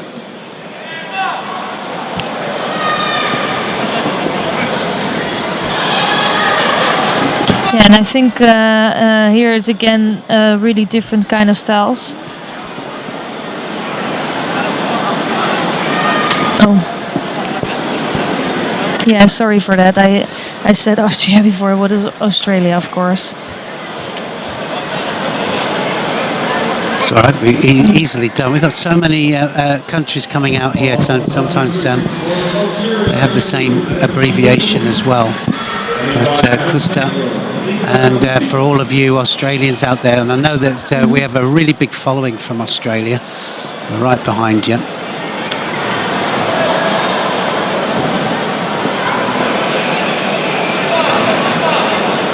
Got to be careful with that. And Nosta does the Yoko Tomonagi. He might get away with it this time. He does. He won't be able to do that again. Certainly not without breaking balance. No, he really has to be careful. And I think he knows it because he's not doing it again. Yeah, no, I mean, any kind of sacrifice, you've got to be careful, because anything where you're dropping on your own back, you've got to break their balance, that's for sure. Good technique there from Kojizoda. And it shows a little bit how explosive he is.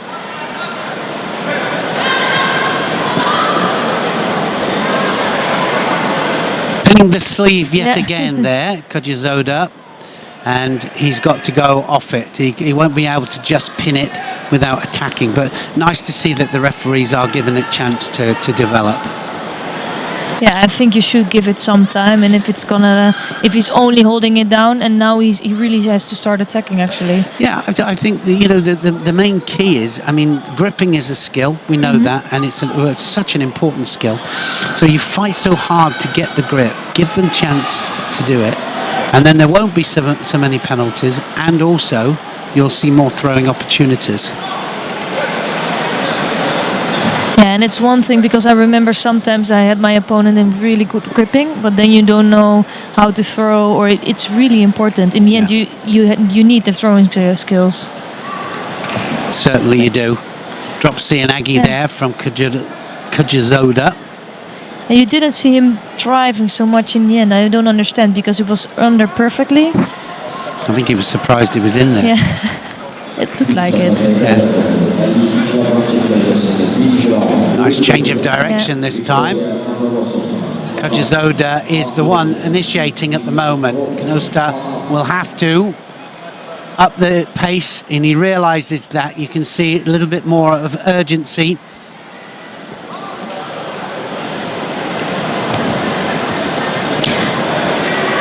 Yeah, he's under all the time, but he's not in it perfectly. His hips are not under completely. It's only happened the one time, but then he was a little bit shocked that it happened and he didn't know where to go. Yeah, well, they're both of them fighting for the dominance of the sleeve, and that's why Kinoshita's doing it, because he knows that that's going to happen. Yeah, and this is an obvious thing to happen, that the second Judo for Knoester there.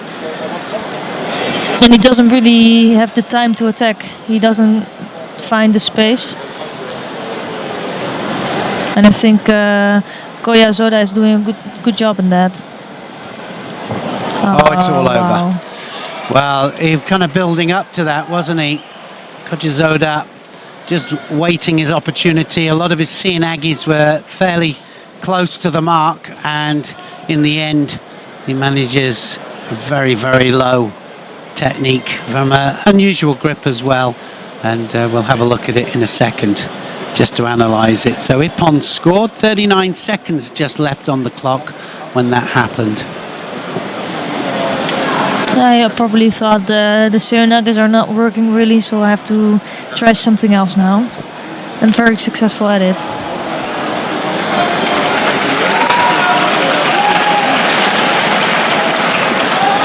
Oh, it was almost Taitoshi.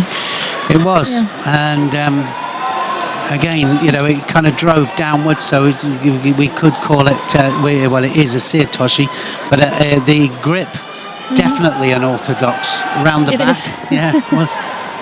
I think that a lot of the techniques that we see, that's why I always ask, jokingly, half jokingly, but what was that? Because a lot of them are hybrid techniques that have developed, slightly different grip, not a traditional grip, so they're a mixture of 2 or 3 techniques. There are so many adjustments nowadays, and everybody has their favorite grip. And it's nice to see. Now we see the second seed, Yoshida, fighting for Japan, and Stoll in blue. Yes, she's got her work cut out here, Amelie Stoll, and she knows that as well. Yoshida, left-handed Uchimata is her specialty. She has a beautiful Uchimata. Yeah. And they do have the really, how do you say that, classic style of judo.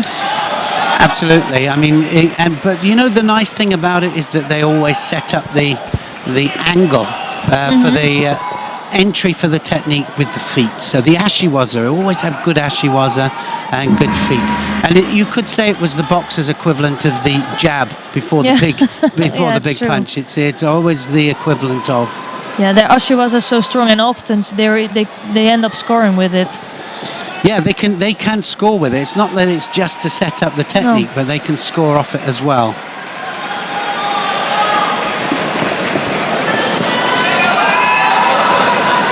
So immediately really strong gripping.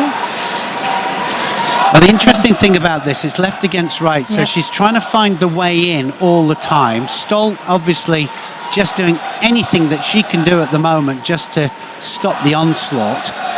But I think what will happen is if she doesn't beat her on the ground here, I think she'll find the way in for the Uchimata.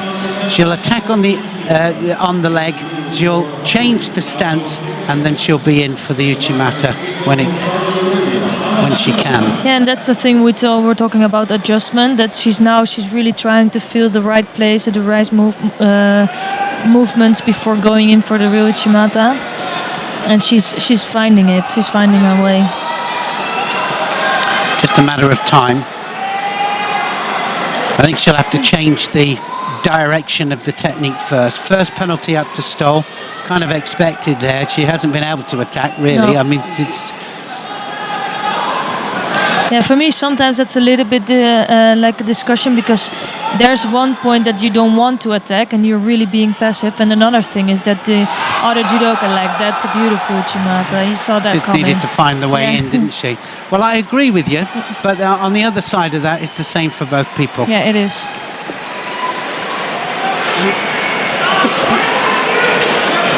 Found her way in for the Uchimata in the end, Yoshida, and took her over for the Wazari and just followed it through there. Yushiro Tatami to finish it off.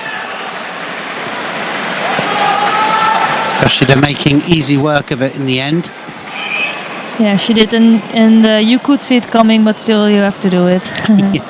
Well, you could, and she felt it all the time, didn't she, Stoll? Felt the danger of it all the time. She was defending to it, but in the end, it was just a matter of time.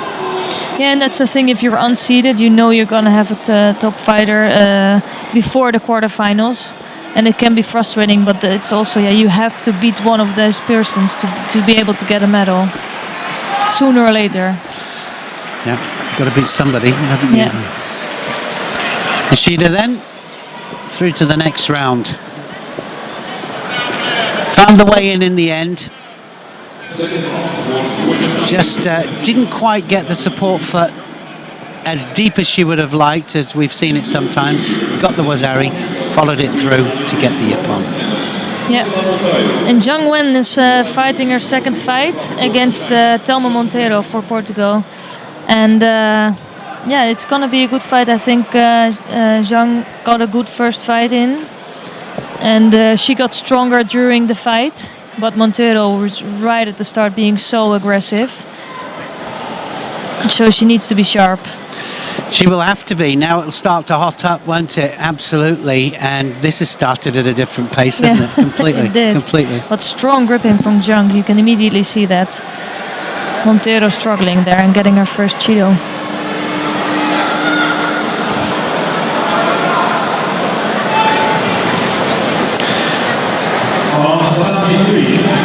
Well, you don't very often see that, do you? I mean, the fact that she's just beaten to the punch every time, and she's starting to drop here. A little bit of panic from Monteiro.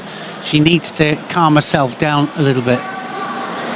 Yeah, and if you're doing that to escape the gripping, then you're always going to get Shido. So it's always going to get penalised, always. So she really has to be careful with that, and it's better to stay upright. But then again, if you risk being thrown for Ippon, then you don't know what you want to do. True, absolutely. But Sung, I think, found right from the beginnings has a good tactic. She just have to go for the top. You can see the coach saying that to her.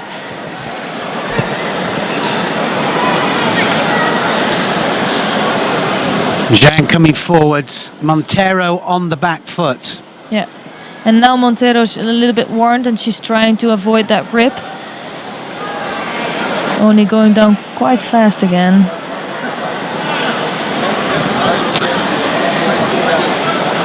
Just over a minute 15 seconds gone, and really Monteiro hasn't had a look in.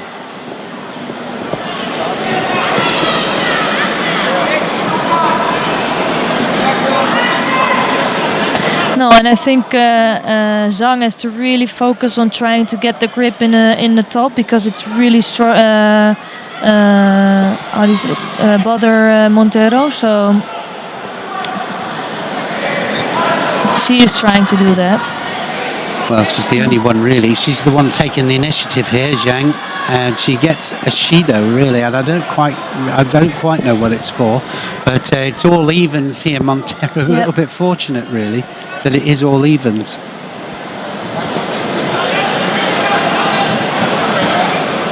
Yeah, and I think Montero is really struggling a little bit with finding the right position, finding the right timing to go in. And she already went down for like 3 or 4 times with a drop. You won't say a false attack, but it's a really not a good drop. Borderline. Yeah. Borderline, isn't it? It is. It is. You know, you're right. She's playing with fire with it. She's dropping down then without the rotation, and it's the intention. That's the key word, isn't it? Does she really mean to attack, to throw? And it's not. It's to defend. That's a good one. Yeah, Good Tamanagi there from Montero. Yeah, and that's the thing with Montero. For example, she will go down. You saw it with you saw it the first day also, that some people, they just go down with many times, and then in the end they do get a good technique out. So she does score maybe.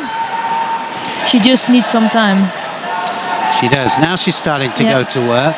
Go Sanada, her coach, shouting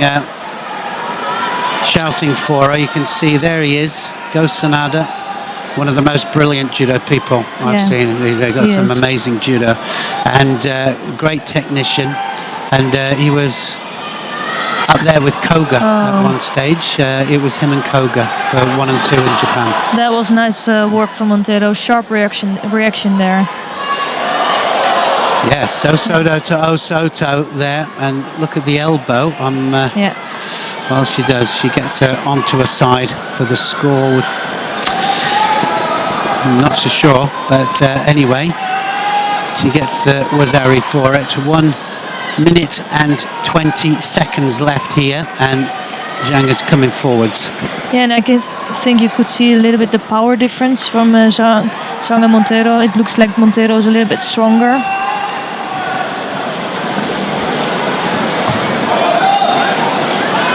But she will really have to keep going to not get another Shido, and she's dropping down all the time, to be honest. She is. And like we said, it's intention, isn't it? She's just about getting away with it. I mean, she'll be glad to go through any which way, Montero, but it's not over yet. Still a minute to go.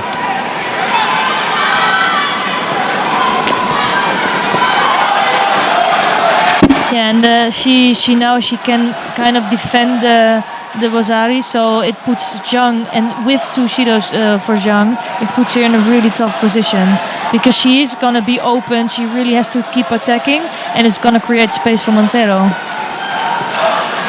So I wouldn't be surprised if now she comes out under with a really good drop. Well, again, that was almost just drop on her hands and knees. Yeah. 32 seconds left then in this contest. Zhang really going for it here. Montero struggling a little bit. That was a good technique. This time a good Seoinage.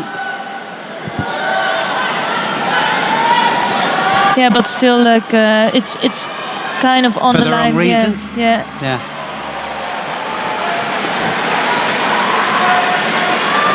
So she's not going to get a Shido for it, but she does have to watch out. Here there was also good attention again. Just about doing enough here, Montero, just to hold on. But she is struggling, and she is not so convincing yet today. No, she's having to use, well, that was a Shido, surely. That drop there will get a Shido for dropping.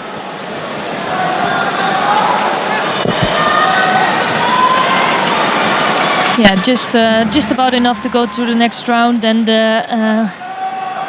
we'll see her fighting Yoshida in the next fight.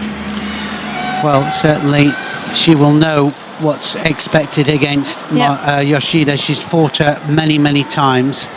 She's beaten her on a couple of occasions as well, but she's also been well beaten by Yoshida. But anyway, we'll see.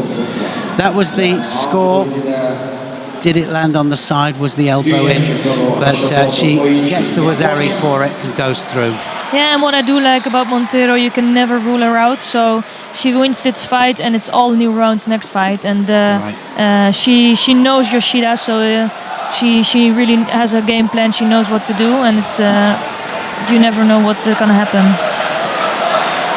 Well, the grimace on Zhang's face says it all. She kind of knows that could cost her dearly, and of course it does. Yeah. Yeah, good reaction from Montero there. Second round for women under 57 kilos. In blue judo representing Roma. And now we're gonna go to Timna Nelson Levy from Israel, fighting Anna Borowska from Poland. And Timna is one of the other promises from the Israeli team. She's been doing really well and good fighter. So I'm curious how she's gonna be today. Borowska has been out before Nelson Levy. It's her first time out.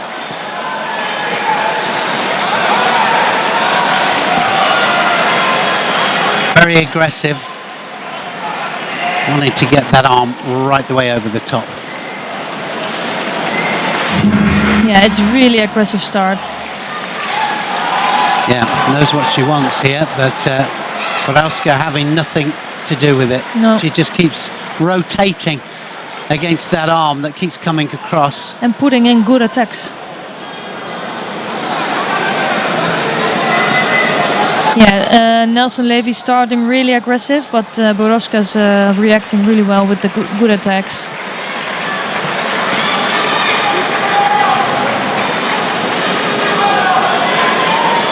Yeah, and I think Nelson Levy can be quite intimidating because she has such an aggressive style.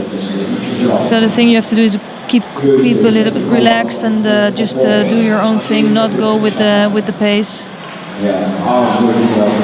Have you trained with her? I didn't do so much randori with her because she was 57 and I'm 70. So it was a little bit too big a difference, but I was training with the Israeli team.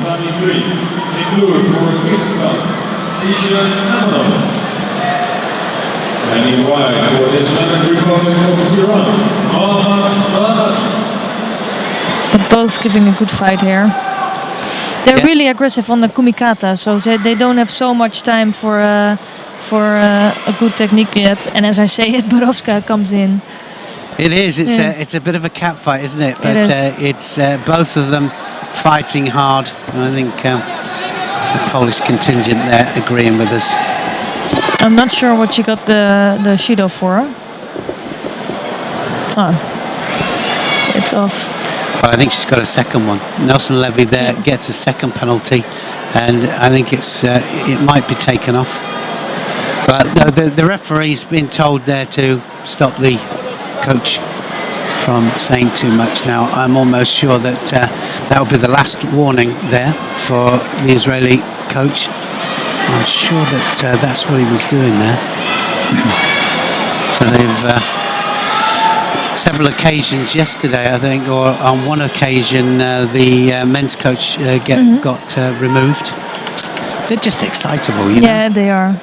And was it the coach of Mumpat that got sent out? Yeah, and you can understand it, you know, in some ways, you know, but, you know, shouting information at the wrong time, they can only do it in the mate, and you can't do it while they're actually fighting. That's the rule. No, and the mate is the time to readjust a little bit and to be a little bit calm down, so it's a good time to speak. Also, you know, when you're a fighter out there, I don't know whether you're the same. I mean, did you like people shouting information to you? Were you a good one with information being... I mean, it had to be very, very specific information for me. Very specific, very to the point. and nonsense. It's not what I wanted to hear. No, but sometimes it can get you fired up a little bit because I could be a slow starter sometimes, so I needed that to be a little bit more aggressive, for example. Yeah, sure. I know, I understand that, but when they're shouting, dominate the grip when you're fighting Iliadis, that's easier said than done, isn't it? Throw whip on. Yeah, like that. Yeah, do something. Yeah. The best one I heard was American was underneath, the Russian was on top, ripping his head off, and the coach was shouting, "Do something, Rooster!" Do something. Rooster. Oh, that was said, "Well, that I'll was tap out instead." really close to a score.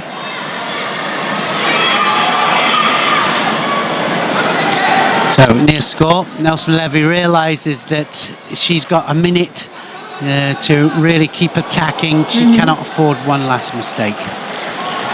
Yeah, and that's such a hard position to be in, to be on two Shidos. You cannot make a gripping mistake or any mistake or whatsoever. Not one, can you? No.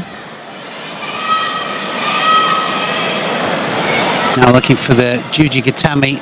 She needs to really go the other way, I would have thought, but... Yeah. Borowska looking really strong today, I think, and putting in good attacks here. I think they've got to be careful with that, though. We had a couple of occasions yesterday attacking against the arm and throwing, it could be misconstrued as attacking with an arm lock on. She just didn't manage to get her on the... I thought she was on Nelson. I thought so too. Wazari was given there, and I think that... I thought she went onto her own back there. Let's have a look at it. So takes her backwards. Now who to give that to, because that definitely wasn't blue. No, they've taken it off. For me, it shouldn't be a score for either one. Absolutely. Well, it can't be. If you can't counter and go onto your own back, and also if you lose control with the hands, it can't be your score either. No, I think it's quite clear rules at the moment, and I'm happy with that. Yeah, me too. I think exactly the same. So into golden score for these two. Nelson Levy still cannot make a mistake.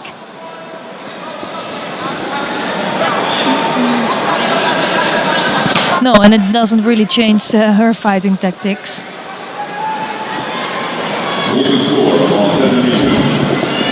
But she really has to keep going and not let Borowska come first.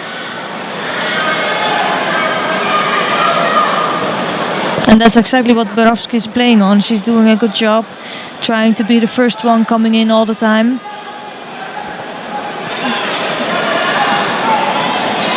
But really, it's a hard fight. It is a difficult fight. Not one of them really looked like they were going to score. That was close, wasn't it? Really Elbow close. out. Absolutely sure about that, the referee, and no score given. So this time, Uchimata and the elbow there, you can see that makes the difference between the score and not. So if the elbow is tucked in, it's a score. If not, if the elbow is out, it doesn't get scored. This is going to be a score. Yes, it is. Nelson Levy gets the Wazari, and she'll go through to the next round. Borowska just lost that little bit, didn't she? She's really had a hard first round, and I think that made a difference there. Yeah, and I think we saw that the first day also with Garrigos having a really tough fight, and then almost losing a few times, and then you see the quality of the fighters. They just keep going, and they find a hole in the end. Just keep plugging away, don't they? Yeah, they do. Yeah, they do, and that's exactly what she did. She kept plugging away there, and Nelson Levy, in the end, becomes the winner. It was hard fought, but it was a good win for Team Nelson Levy. Big Soto. Yeah. And she knew, didn't she? She had a little look at the clock there, thinking, this is it, I'm going out. She really did have an idea that that was and what a drive from Team Yeah, it was a lovely drive, wasn't it?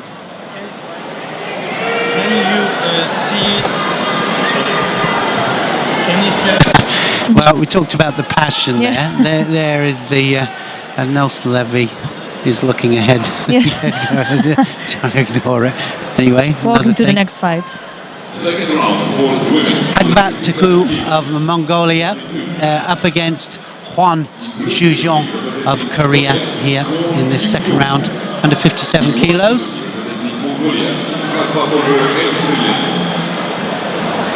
Yeah, I'm interested in this fight because I didn't see Lakwon Vaktogu fight yet.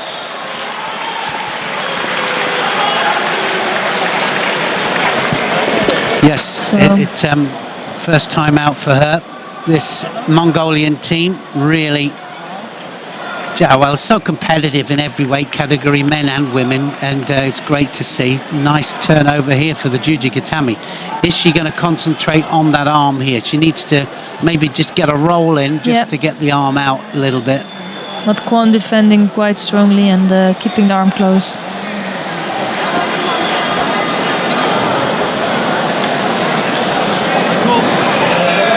Yeah, but Mongolia, as we said yesterday, there's so much good competitors there, and the culture is really also for the women. I really like that.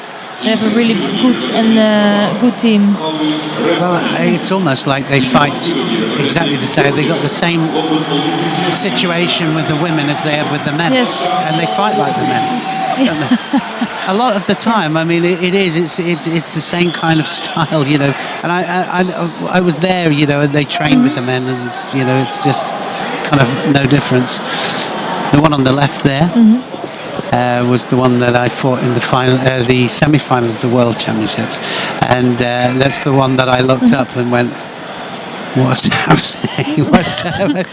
Where's this coming from?" Really? Yes, Why? absolutely.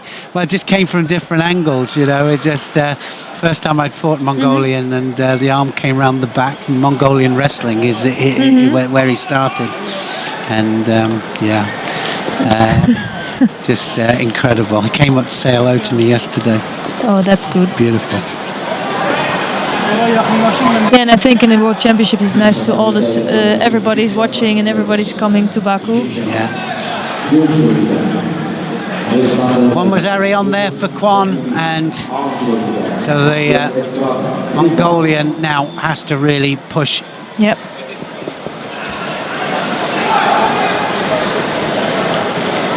And can you tell something about the trainings in Mongolia?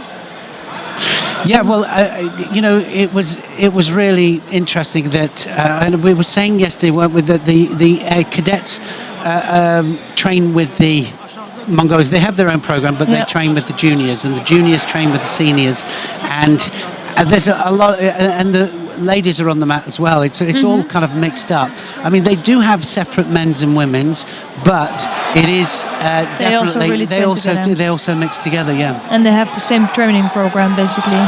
they do, and they train very similar, and it's and they have a great feeling. You know, the guys have a good feeling with the. Well, they're marrying the girls, so they must have a good yeah, they have a good relationship. Must be something right. Yeah, it must be something right, mustn't there? But anyways, a little bit struggle here. Kwon leading by Awazari.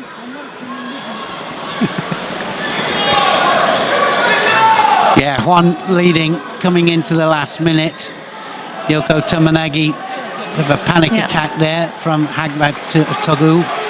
Yeah, and it was one of the Wazaris that was just on the edge of scoring, but in the end it's enough here to get yourself a spot in the next round. And then you see how small the differences are sometimes.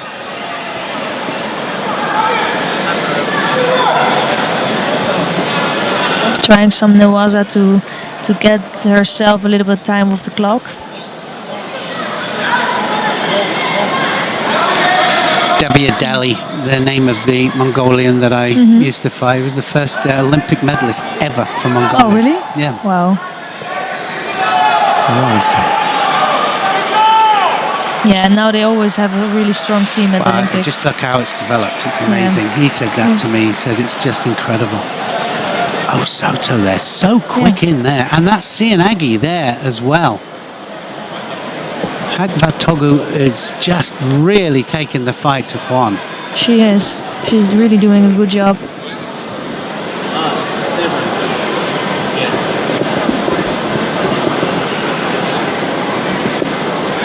She's a really young girl. She was fighting in the World Junior Championships last year. Yeah. So great talent. Well, great talent, and just a little bit unfortunate. It's not going to go any further. But Juan just manages to hold off, and Hagvaltagu goes through. Yeah, and if you see the score here, it's really minimum. There wasn't a lot in it, was there? Really, they're just. But she really did display some nice judo, and I'm sure that we're going to see a lot more of her in the future. Juan goes through. Yeah, let's Just see it this from one another score. angle.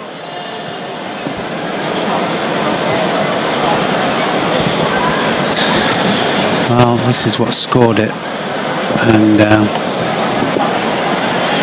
remember, you've got to look at the top half and where that lands. Don't look at the first landing, look at the second. And for me, well, that was really borderline, but anyway, it was given. Yeah, today another siblings story can happen. For Nora Gyakova is fighting for Kosovo, and she's fighting Iraoui from Morocco in the second round. She's been doing really strong and getting stronger every tournament, I guess. And her brother's in same tournament. Here he is. Yeah, he's fighting today, actually. In 73 kilograms.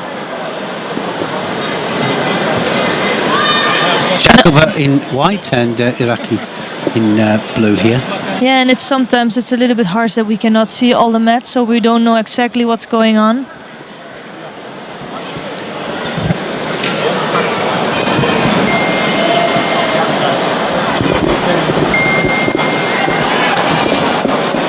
Yeah, and Gyakova looking really sharp in her first fight.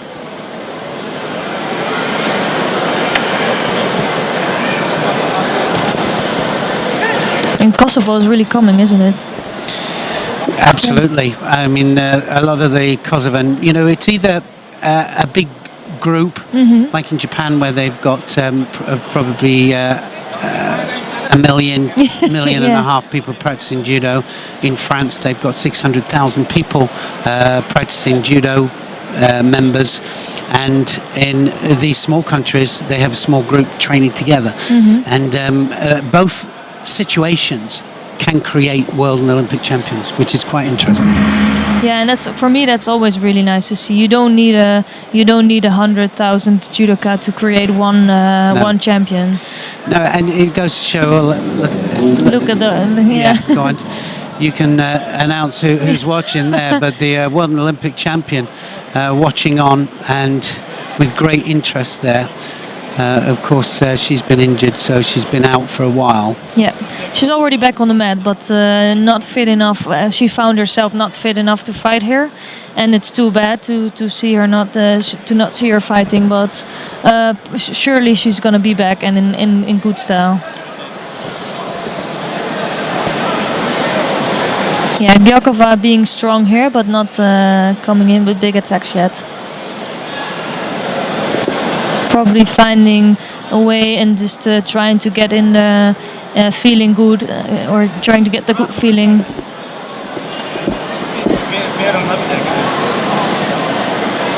No score so far. Coming up to the halfway mark. Jakova against Iraqi, and Jakova got to just settle down a little bit, I think. Yeah.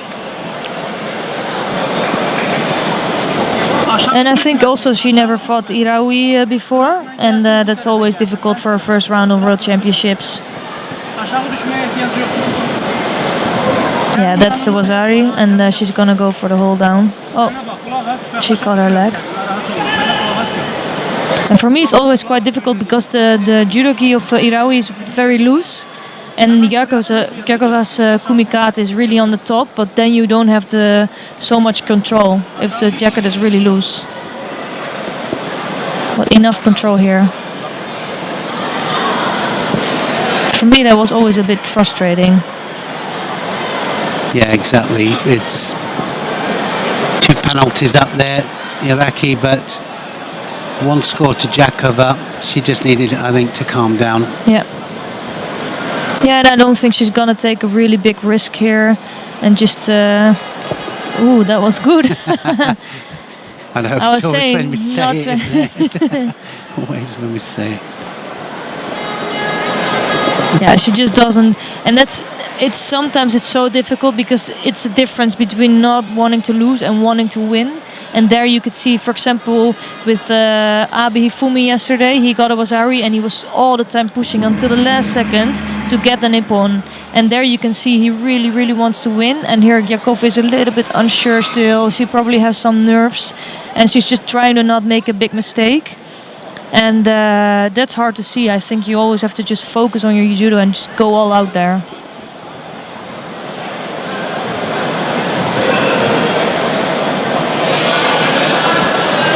Yeah, strong gripping from Gyakova. Well, definitely dominating, isn't Yeah. she? I mean, we can see that she's dominating the match, Jakova. On Tatami 3. And maybe this is it already. So it might be all over here. Arrives in France. Elimination. Yeah, and I think Yakova, if it's the last judo, she's gonna be relieved that she has this first fight out of the way, and she's just gonna focus on the next one, which is gonna be a tough fight, anyways. So yeah, it is all over. Jakova goes through.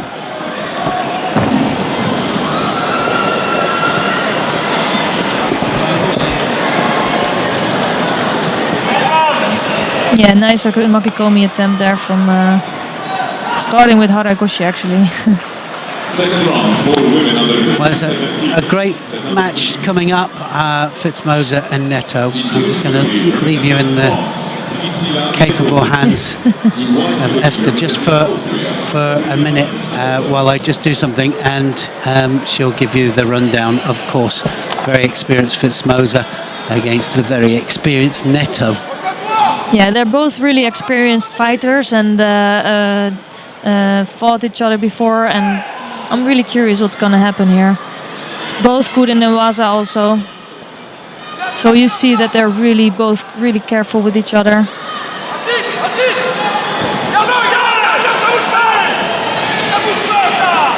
Yeah, nice coach Igari from NATO. Really, really nice. That was really unexpected. I think they're both all waiting to see if it was a nippon or not. And yeah, it's done. Great, great work from Neto. She's gonna be really happy with that. What a disappointment for Filzmoser.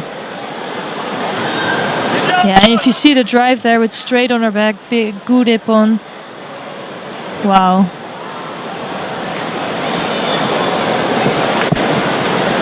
That was really, really good.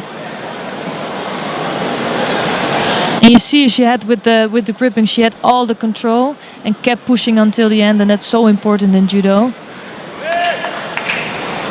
So she's gonna fight Jakova in the next fight. Blue for Switzerland, Timo Alleman. And a white from Colombia, Leider Navarro. Yeah, and now I think this is one of the favorites today. Krista Duguchi fighting for Canada. It's her first fight today, and she's gonna face Rihoi Sun for North Korea. And that's really an interesting fight because the North Koreans can be full of surprise. Krista Duguchi was undefeated for such a long time, until Budapest recently.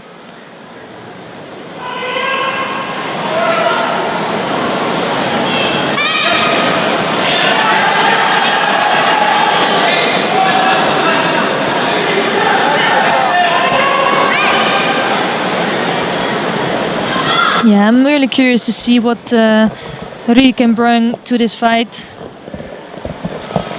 If she really can threaten Duguchi.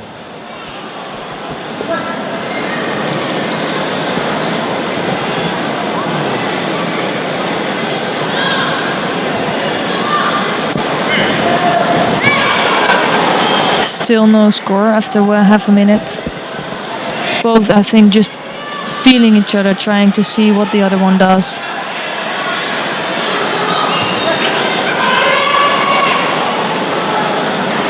And it's what we talked about before, that with the Ashiwaza they're really trying to unbalance and trying to get the other one in the right position to throw.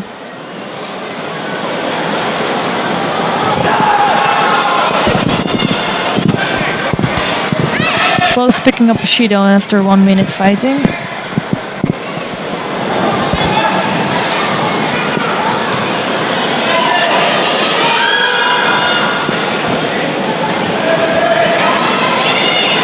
And here you can see how important the kumikata is. They're really both, they have to get their own gripping, and I think as soon as somebody really has their grip, it's gonna be fireworks. Now the Gucci really has her grip.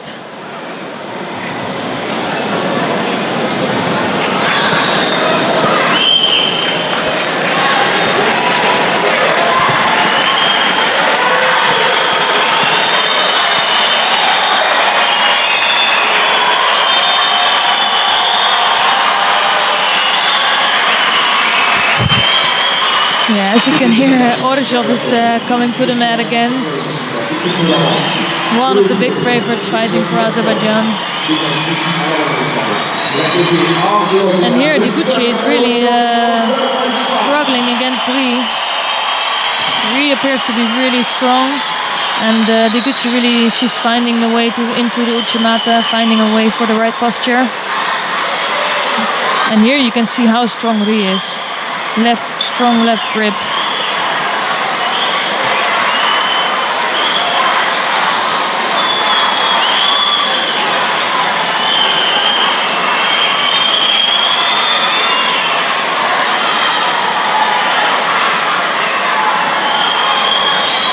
And good work from Deguchi coming out of that grip. She was really struggling with that, but with the Ashiwashi she managed to get out of it.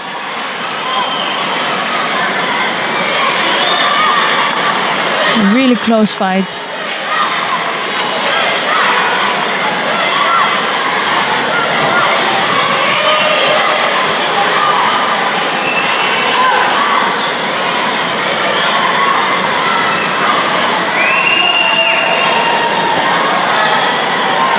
Yeah, and what Deguchi doesn't want is she wants Ri with getting her grip left in the neck, and she's gonna try to fight for that lapel grip. But she's really struggling with it.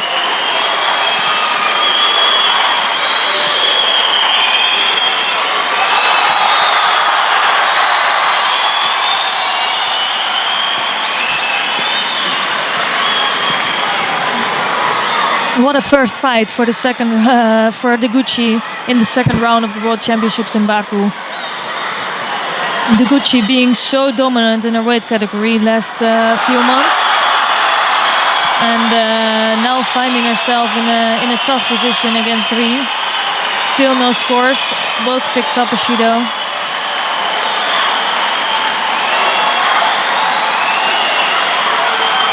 Oh, is that on? No.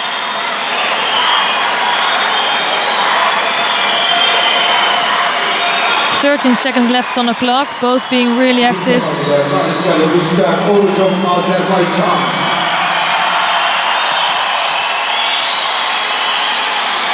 And really tough right against left position, so... Oh, wow. Is that in time for the... I think it was right after the clock.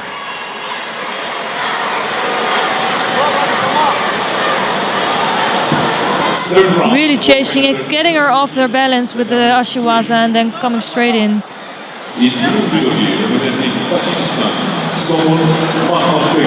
Yeah, just after the bell.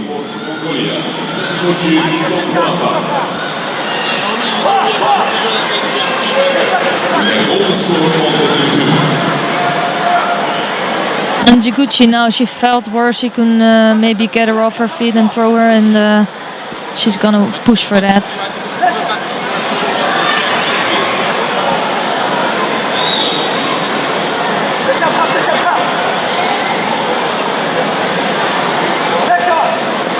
Oh, that's some nice Newaza work. Now she only has to hold it down if she can get into the Hasaikomi. I think she has it. Only 10 seconds, and it will be enough for the win, and it doesn't look like he's going to come out of that. It was really a hard-fought win from Deguchi, and good work from Ri Oishun. It's really a shame that they met already in the second round of the World Championships. Ri being unseeded, that's what happens. But Deguchi through to the next round.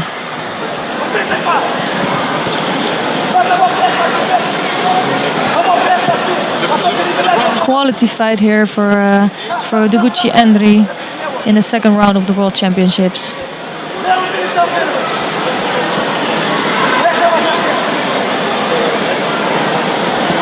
And really a tough draw there, but Dorvigny for Cuba fighting in white in the next round. But let's first see a replay. Yeah, nice moving, immediately trying to control the arm there. And once that was done, it was just waiting until you get the full control there for the Osai knee.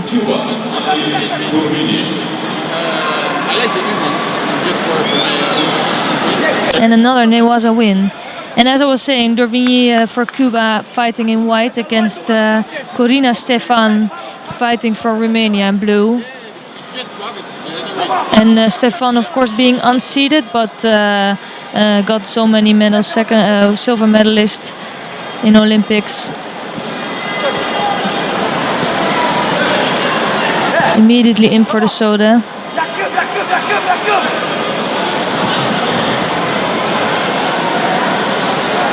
And here she's facing a really strong Dorvigny.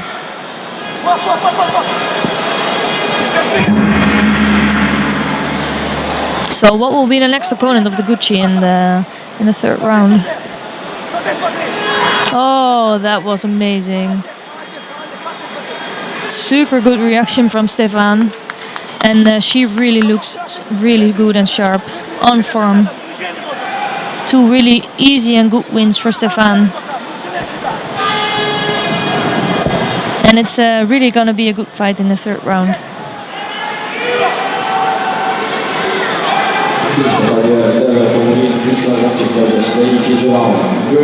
Let's see that again.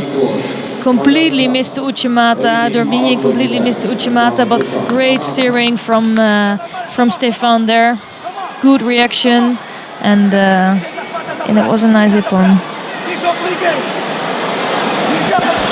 Nice work from Stefan. And that was the second round of the 57 kilograms. Now coming on the mat, Otbayar Gambatar fighting for Mongolia against Turayev fighting for Uzbekistan. Gambatar looking so strong in his first fight, and I'm curious if he's gonna show that again in his second fight. Always looking very relaxed, almost nonchalant, but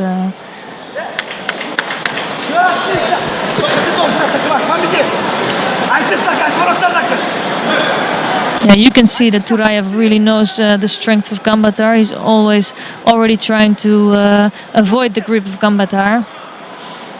And Gambatar picking up a Shido.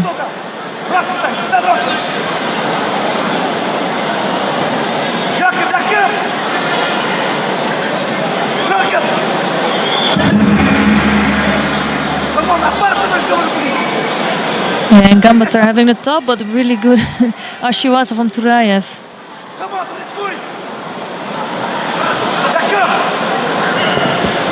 Turayev looking sharp, looking strong, and good job in avoiding the really strong side, the left side of Gambatar.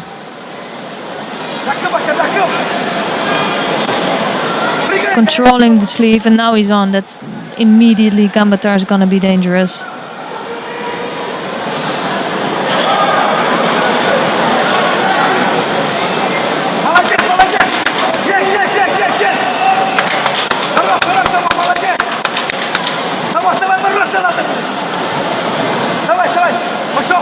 The thing is for me that Turayev is really fighting on the left arm of Gambatar, but I'm wondering if he can can fight from that, because it's one thing to block it, it's another thing to do your own judo. And you can tell that he's a little bit defending the arm of Gambatar.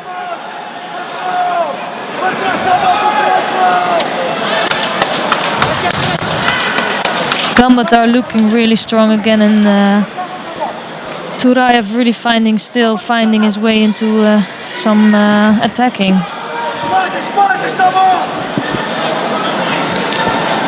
So I saw that you had some quick contests on there. There was a really good contest between Deguchi and the North Korean.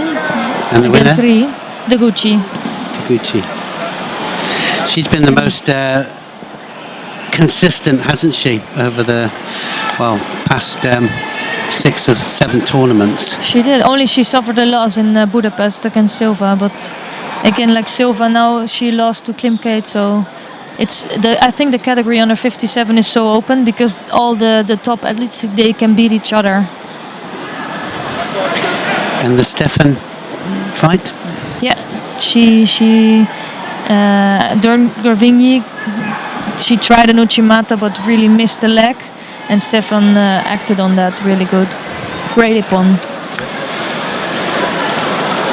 So Gambatar here, not having it all his own way. Turiev though, is a big thrower as well. He's one of those Uzbek fighters that creates surprises. Yeah, but I see he's really struggling with the gripping of Gambatar. And I think everybody's going to struggle with that. His left side being so strong.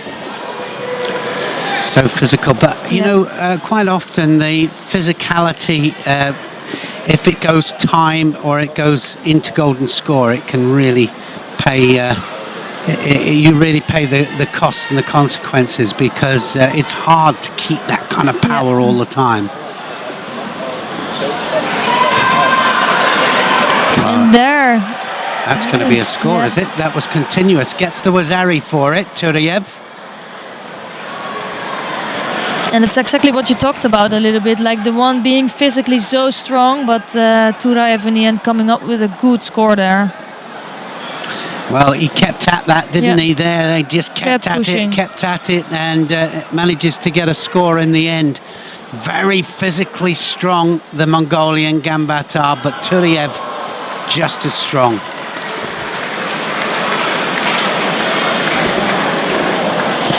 Yeah, and now only half a minute left for Gambatar to fix it. So we're gonna see. Hopefully we're gonna see Gambatar really pushing for a score there. And Turaev is not in an easy position, having one Wazari and one chasing him for the last half a minute with 2 Shidos on the board. Yeah, well, he had to really try to get out of that hold down as well, didn't he? So he'll be absolutely shattered when he gets up.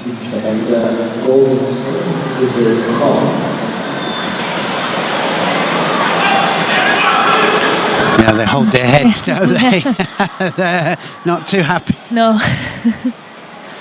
So Turiev, ready to go. This man here, cool as a cucumber. Now,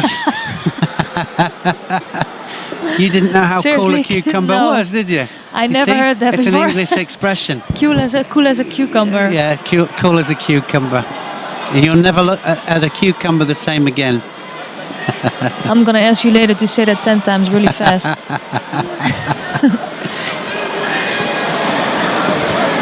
See, it's day 3 now. We start to come out with the silly stuff. Wait until it's the last day. Exactly. Oh! Wow, he got Wazari for that. What a fight. It's me. Where did that come from? Oh, dearie me. Look. It just brings it out of nowhere. Wow, was it Hiza or Sasai? I don't know. It was a Mongolian Sasai Hiza. That was great. What great stuff. Oh, he gets the ippon for it. Oh, well, that was terrific stuff. 3 seconds before the end. Well, it looked as if it was completely out of it, didn't it? Gambatar then pulls out this technique. It can only be, described as a Mongolian variation of Sasai to Tsurukumiyashi, and Wow. And Turiev there, he said, I made a mistake. What a whopper. Yeah. 3 seconds before the end. It's that's so disappointing. Doesn't that just show that judo's never over, is it? It's just never over. It was an ippon as well. He did land on his back, didn't he? And no ripper charge. No ripper charge unless you get to the quarterfinals. You have to get to the quarterfinal stages to have any chance of ripper charge. Yeah. So, Gambata goes on, battles on. And with 82 judoka, that's not an easy job to do.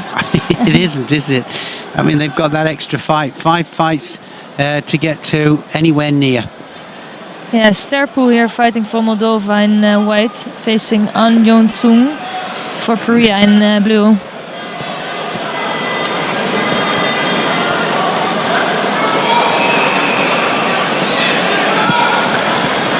Wow, straight into the excitement there. Yeah. I had to go and do something and then came back and it all happens. That's one of the big reliefs you can get, like 3 seconds before the end, getting behind 30 seconds before the end.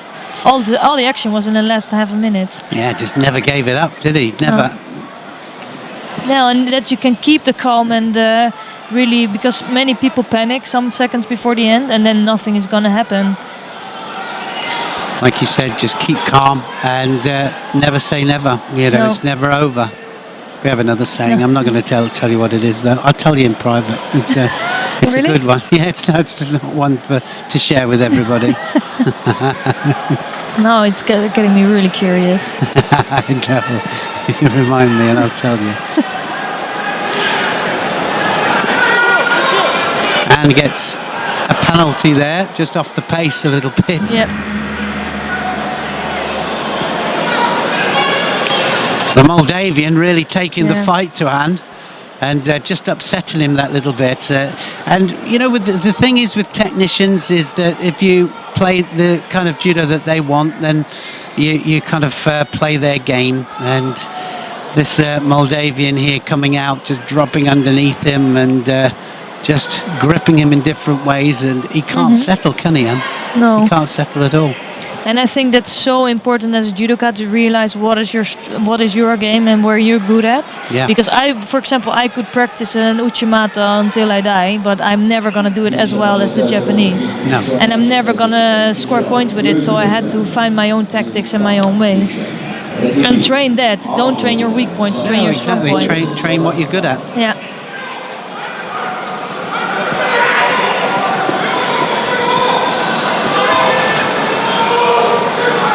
Yeah, they're a little bit like really both right-handed, trying to get closer. So unusual, isn't he? The Moldavian coming from different angles, and of course we saw him in the previous round, and of course he was just as awkward. He was. He was. But he got 2 good wins, and he finds himself in the 3rd round of the World Championships. With the possibility of going through, I mean, he's the one that's attacking all the time and has 2 penalties. He's got to find a way, some way. Yeah, he is in trouble.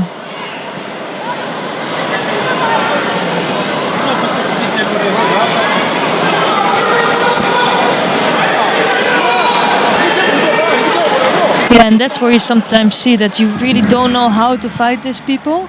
And you cannot really get to your own game, and that's really difficult. Well, you know, I hear a lot of people, they talk about gripping patterns, you know, and we have to learn gripping patterns. But I think the gripping is very much like the tachiwaza and the newaza. You have to adjust to certain situations. And I think that it's the opposite to gripping patterns. I mean, you can have gripping patterns, but then you can learn somebody's gripping patterns and stop it. So you have to be able to adjust, and I think that that's the key.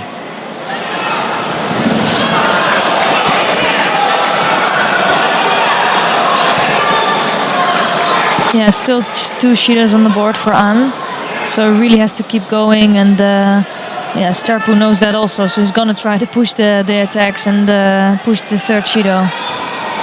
That was starting to come into it now, isn't he? 43 seconds now, and Sturpu will have to be just a little bit careful of that. Yeah, you can immediately see like that An is the one that dominating the fight now and pushing the pace, and Sturpu's got his first Judo for that. And in the end, it's nothing. You can have 2 Shidos on the board for the other one, and then it doesn't give you a score. So no, it's better if you score. Absolutely, yeah. That was the main aim of the way the rules are set. He needs to carry on the way he has been doing. Sturpo, he just has been all over An, preventing him from doing his drops.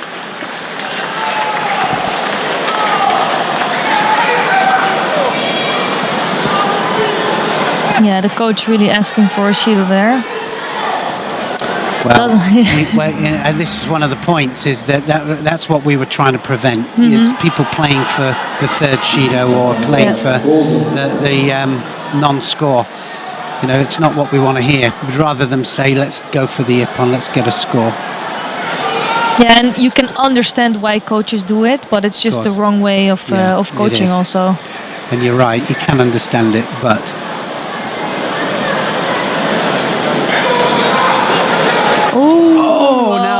Nice. A great change of direction there from An. Oh, well, he turned in for the Seoinage there and then just changed direction and directed it back and never let go of the hands. No, and I think didn't. that's why he got the score. Yeah, you could see here his grip was really strong, so he could manage to change the direction.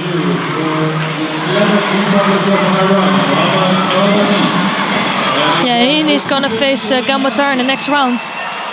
Yeah, it'll Fourth be a round. good one. I think if he attacks him with that Seoinage, I think he'll have trouble. But Gambatar looking good, but that was a really nice change of direction.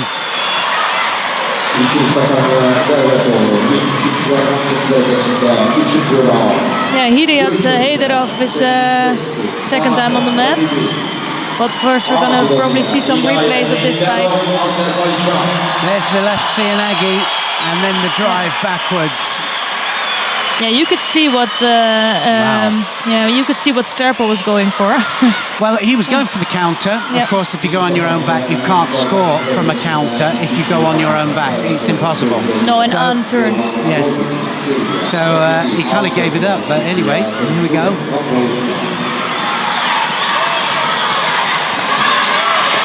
So Heiderov, one of the other ones, home favorites, fighting his second fight here against Cedric Bessie from Monaco. And let's see if Heiderov finds himself in a little bit better form than the first fight. Yes, let's hope that he finds the form that we know that he can have. I mean, he can be so explosive, Heiderov, he really can. But got his work cut out, obviously, here. Against Bessie, but I think that he'll start to go to work a little bit now. Bessie is one of the few from Monaco here that trains actually quite a lot in France. Oh, okay. So don't look at the country in Monaco, but he trains a lot in France and won his first round very, very easily and very well. And he's got a French coach. Yeah, not to be underestimated. No, not to be. So if Heiderov thinks it's going to be all easy, it's not.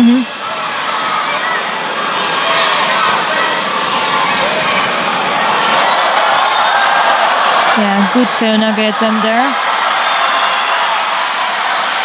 Crowd love it, don't they? Absolutely, they're onto it.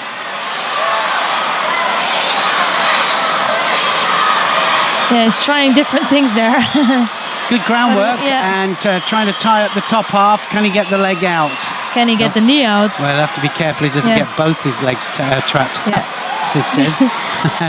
Well, it's always the danger when you push off there and then they turn you over and you're in trouble. But you're predicting pretty well there. That was almost out. It was very, very close. The referee's still allowing it. Still progressive, still a chance. Yeah, but it's a good Newaza fight, so I really like that. How nice isn't it to see all this now? Ooh. And he gets it in the end. That persistent paid off, didn't it? That persistence was great. And now it starts to tick up the clock. Hyderov. Good bit of groundwork. I'm happy that the referees let it go on, because there was no moment that was not progressive. No, exactly. And I think that's the absolute key. Bessie, good defence for so long, but in the end, Hyderov just persisted with it. Goes through to the next round.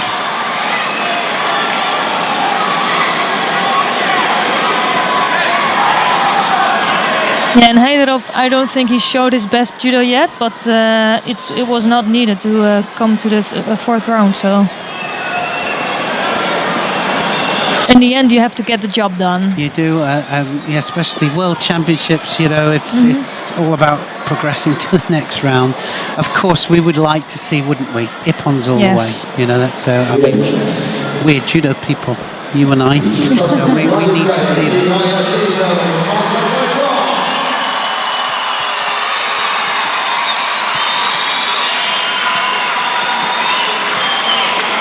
So Hyderov in the next round, and he's going to face one of the next opponents. Here you see the Osaikumi in the end. Yeah, a good persistent bit of newaza. Yes, that is him with long hair. Baku of Poland then up against Ko Jizoda of Tajikistan. Round 3 of the under 73 kilos category. Yeah, a little bit surprising for me. Like, they're both not seated, so you don't know them so well as the seated people.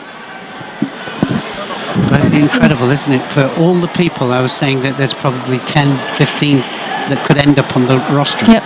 Today, it's a crazy category. Yeah, it is. It's a crazy category for that, and yet you still get outsiders coming through, and I like they're that. doing well. But that's the beautiful thing about judo, that you always have surprises. You saw it yesterday. Absolutely, and we see it on the first day as well, and I think that it'll happen all the way through. There'll always be somebody coming up.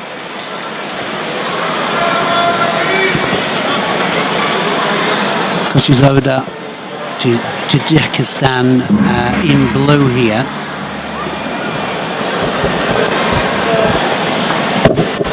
Batusik in white.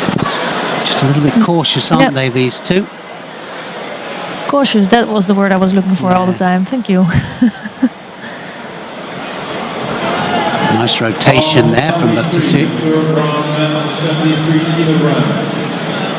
Yeah, they're really being cautious, and yeah, well, this is, and there's a difference, isn't there, now, that because there's no forward step, and so they'll be penalised for it, and that's what we want. Is we want them to take forward steps, and there's a difference when you're doing kumakata and you're taking backward steps as opposed to forward steps when you're doing it. Oh. Great scene. And he was threatening with those all the way through his previous match as well. And you can see he's really quick. He's right in there. Yeah, and for sure it gave Bartosik a scare there. Well, it certainly did. He'll be a bit more cautious now. But as you say, you have to keep pushing forward, and you cannot only just do kumikata. Oh! Wow. What a great Ashiwaza that was. My goodness, he just managed to turn out there. Look at the arm. It's completely in. Seconds ticking away here, and that, that hold down only needed to be 10 seconds.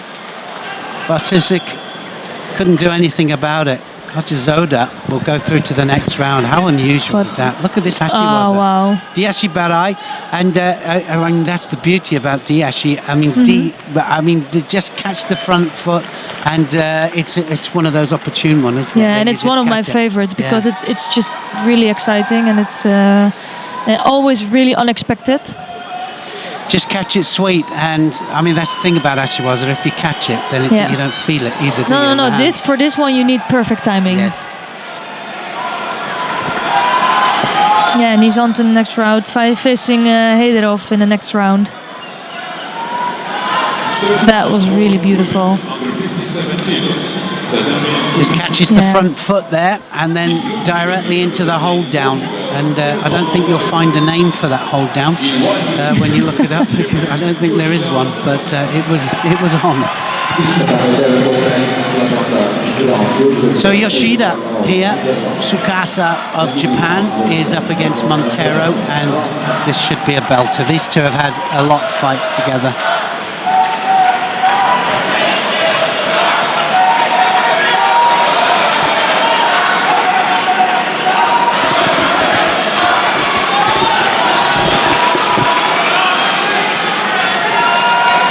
We've seen Montero tear into Yoshida, and we've seen Yoshida do the same to Montero. So really, this is a matchup that has happened a lot. We're going to look up the statistics here for you. Give you the exact ones.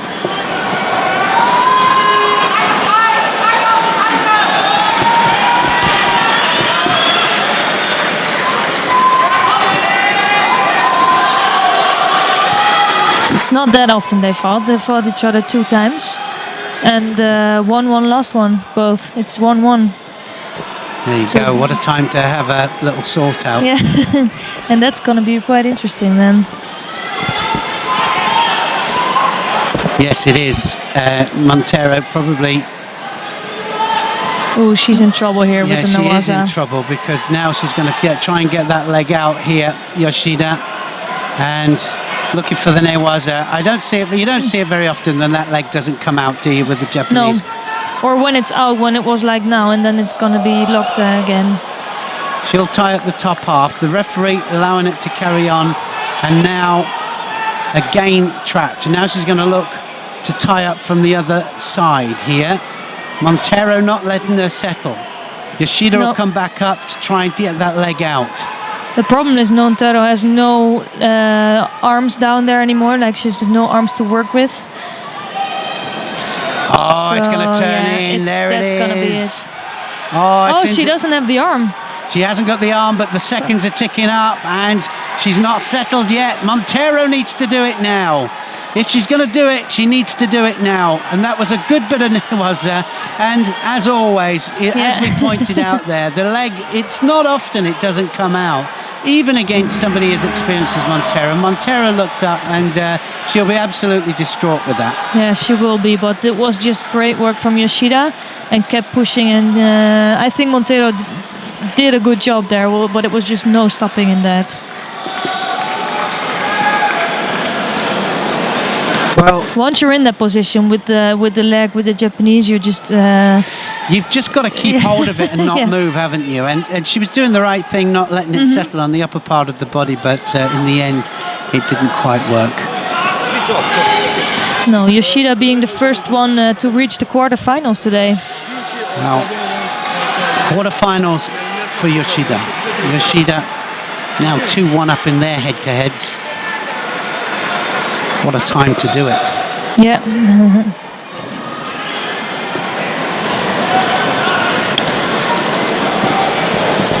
The next contest on Tatami. Japan is happy. Well, yeah, the supporters. Imagine having supporters like that up there. Great stuff. So Nelson Levy of Israel here against Juan of Korea. And Juan of Korea is in blue here. Yeah. And both really aggressive fighters, I think. So it's going to be again. Yeah, it's going to be a fight, isn't it? But also with always with Nelson, it's a fight, isn't it?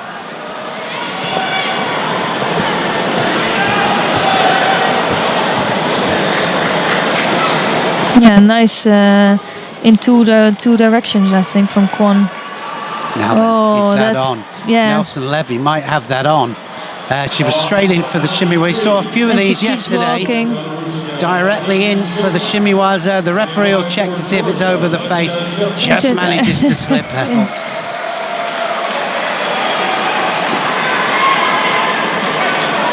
Again, transition there, so important. Yeah, and I know the Israeli team is really training for that. So they do long trainings, just focusing on that transition from tachiwaza to newaza. They really understand how important it is. Yeah, probably one of the most important things now, especially with the rules the way they're developing. Yeah, and I think every country has to learn from that. They really have to train it as a different part of the contest.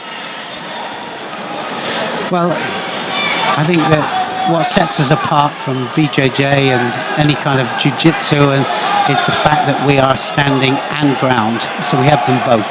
And we have to have rules that dictate that. The rules must allow it. Yeah. And if the rules allow it, then of course the coaches train it with the athletes. Wow.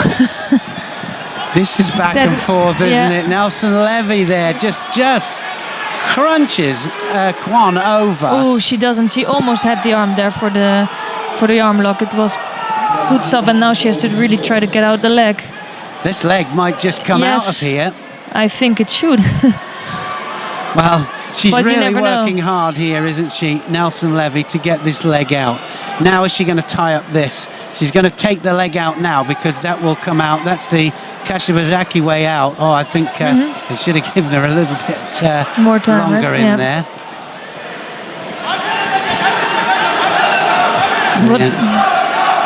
Well, big Surigoshi there. Just kept pushing through.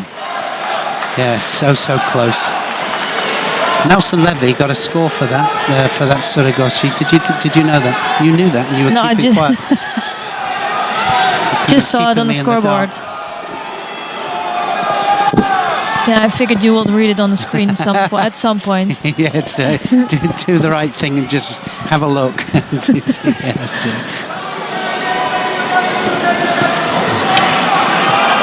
Ooh, that was really close to scoring from Kwon. Really, this contest can go either way. It really could, couldn't it? 1 minute 33.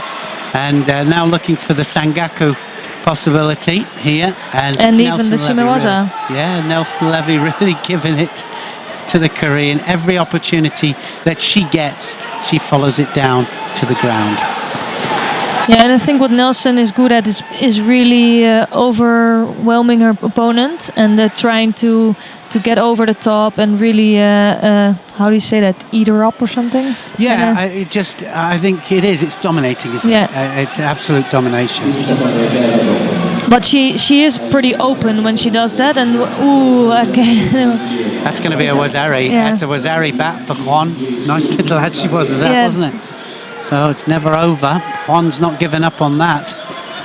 Beautiful little, well, it was Diashi, and takes her down onto a side here. Nelson Levy now got it all to sticky foot. You learned that one from yesterday, did you? Sticky foot. It is a sticky foot. Yeah, I learned some English along the way. Friend of mine does a sticky foot. He's an American friend of mine, and he's listening. If you are listening in there, Jason Morris. I always used to do the sticky foot. That's where it came from. And he said, if you mention me every time, every major tournament, we'll have a sticky foot situation. So that's where it comes from. Okay. And I've mentioned him. Yeah, and he'll come back out. He'll send me a text any second now and say I heard that. And frustrated Nelson Levy losing out here on Kwon. Juan goes through then.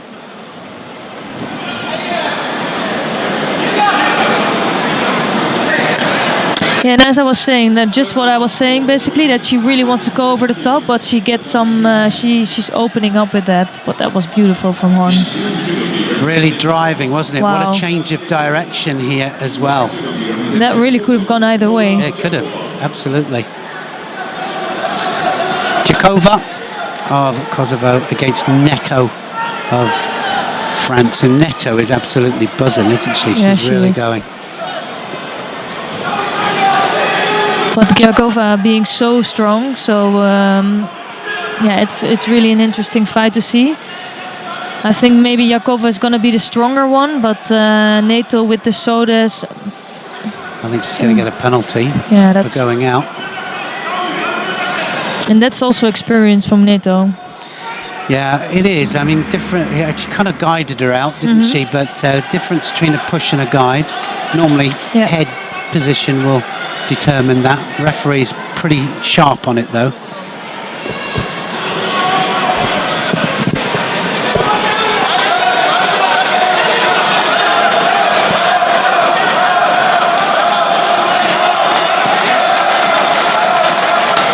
Yeah, Jakova is really strong in that grip.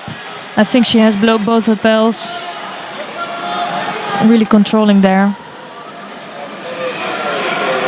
And she pushes Neto really in a defending position. Interestingly, though, Neto was nowhere near the edge. So Jakova got it for pushing, I think. Yeah. No, they both got a penalty here. Did they? Yeah. They both got it.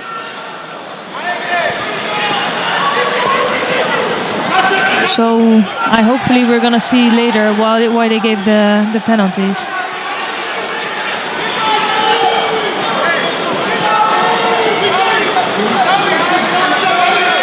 So dominating the sleeve here, Neto, and dominating the major grip. Still no score on the board, though.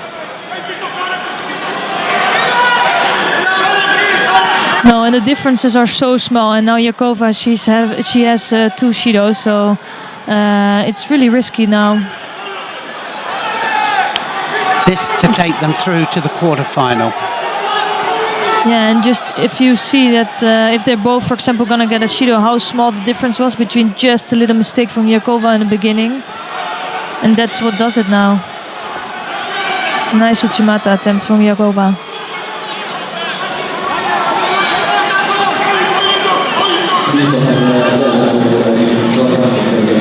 And now Neto picks up a second Shido, so with almost 2 minutes left on the clock. Well, 4 Shidos in 2 minutes, eh? 4 minutes. The contest duration, and so they're halfway now. Are we going to see it decided by just penalties, which will be a shame? Jakova taking the fight to Neto. Neto will have to pick up the pace. Yeah, well, Neto was dominating a little bit with the grip, but in the end, Jakova got the better technique.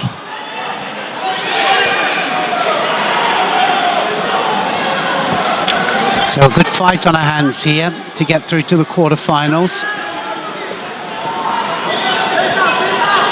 Sodi Surakumigoshi from Neto. She has a great Sodi, but she didn't really have she didn't found the space yet to do it.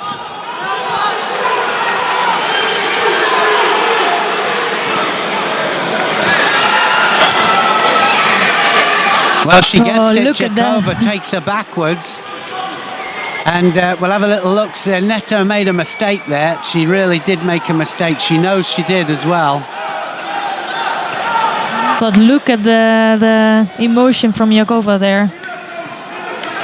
This is how it happened. So she overstretched. Wow. Oh, big massive Kosoto takes her down onto her back. Jakova goes through.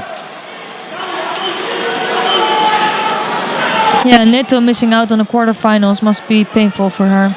Absolutely, she's out, and now they get to the stage, the medal stage.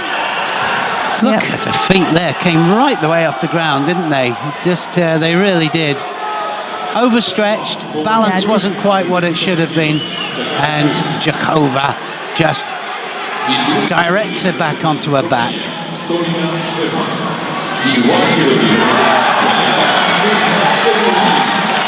Krista Dikuchi of Canada up here against Corina Stefan of Romania.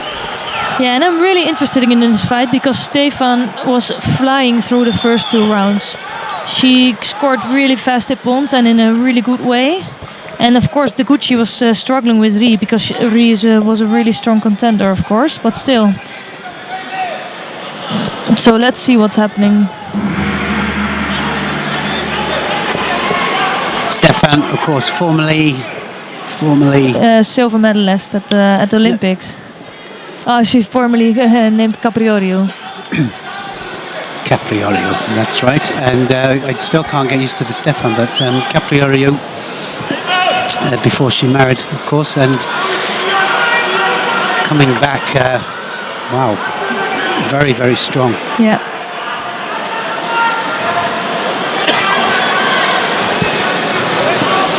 I think she also was out for a while, so we haven't seen her in a while. And what a way to come back. Yeah, absolutely. Taguchi, though, one of the most consistent in the under 57 kilo category this year. So it's going to be a good one.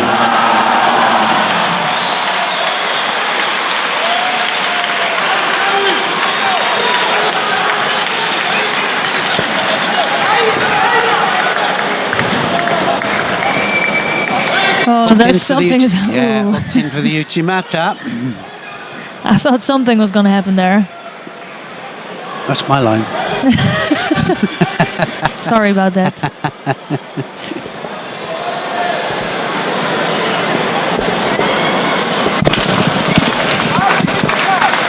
Yeah, and I think for the Gucci, it's if she has her grip, she's gonna be so dangerous immediately. So you will see Stefan trying to disrupt that a little bit. Well, Taguchi, again, somebody that wasn't happy where she was. She's formerly represented Japan, of course, now represented in Canada, and she's had a great run since she's been representing Canada.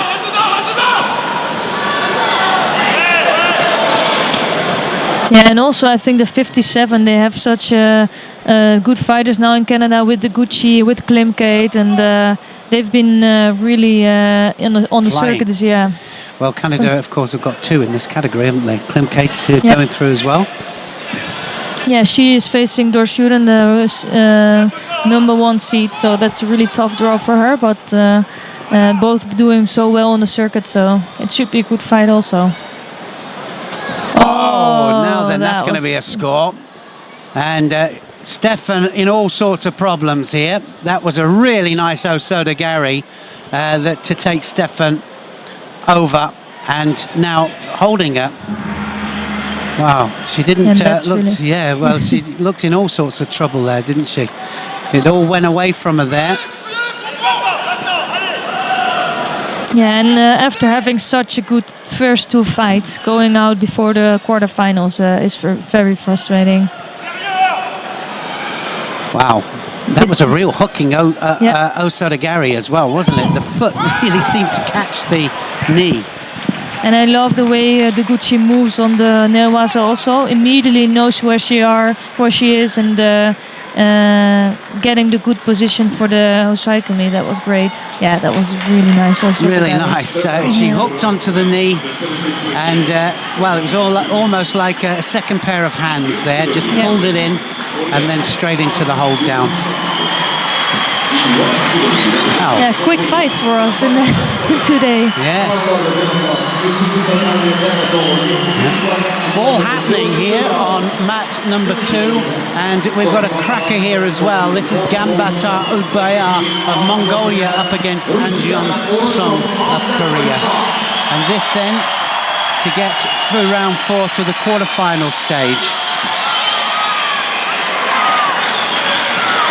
Yeah, Gambata is warned in his last fight, I was gonna say. Wow.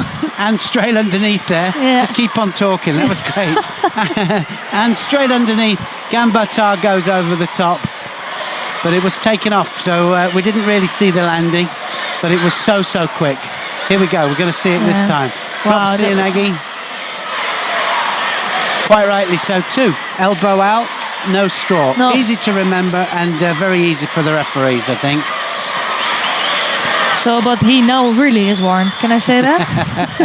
You can. He's going to get thrown again. Yeah, I know. Yeah, the straight gripping on the top. Strong gripping on the top. Well, it was reversed this time. And Anne had his elbow out this time. I think Anne will have watched that Sasai that Gambata did in the previous round. Oh my goodness. That right arm. Oh, wow. This time he doesn't need it. gets the ippon, and it's all over. Gambata is flying. So he says, well, I don't need it over that side. I'm going to go to, let's do a traditional uchimata. What a brilliant technique that was. And it's over for On. Yeah, it is. Gambata. Let's see it again. Wow. Super. It's lovely, isn't it, to see good level judo. Look at that. Maybe a little bit of an overthrow. You can look at that and you can go, well, that's an overthrow. Did he have control of the arms? If they'd have given a wazari for that, then you wouldn't have said anything, you know, but, well, World Championships, who dare?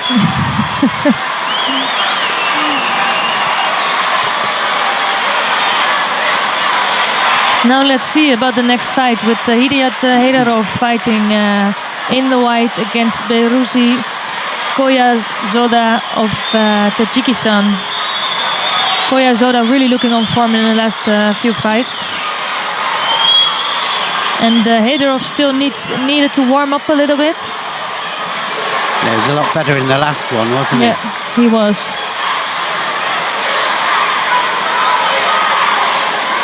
Koyazoda has been a little bit of a revelation and doing so well. He's so quick in for the Seoinage. Yeah. So this really should be a really good fight. Yeah, for me, Heidarov still doesn't look at his best yet. No, he doesn't, does he? He's just a little bit off. And you know what it's like. You can come out to a competition and it just doesn't go your way, but you have to grind it through and you have to work hard at it in order to get the results, as opposed to producing the judo that you normally produce. Yeah, and sometimes it needs a few rounds and then you start to come into your own. Yes. Yeah. So it doesn't really say anything.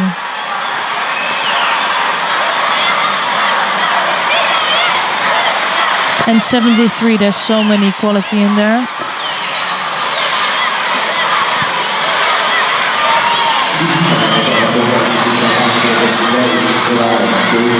Nice moving from Heidarov there. Really nice, and so it's always going to be hard. It's tough, isn't it? He can't quite find the way in. Unusual posing styles. Of course, we've got Orozhov on a different mat. The two Aziris up there together. They're out there together, should I say.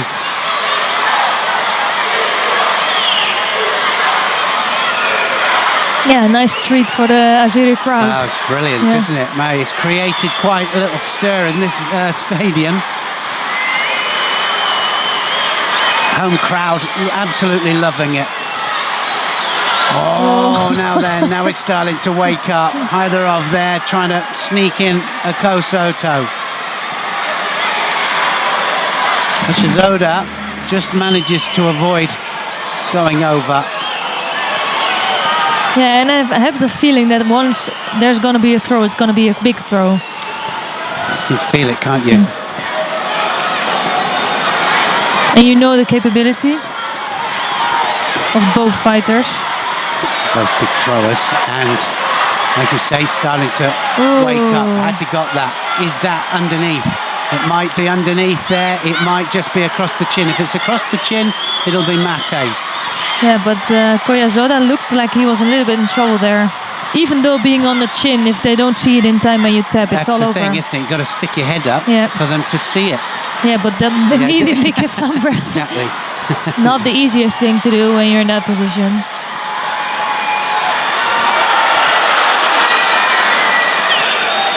Uchigari, Koyazoda. Seoinage from Heidarov. It's all direction, all the way. All action. Yeah.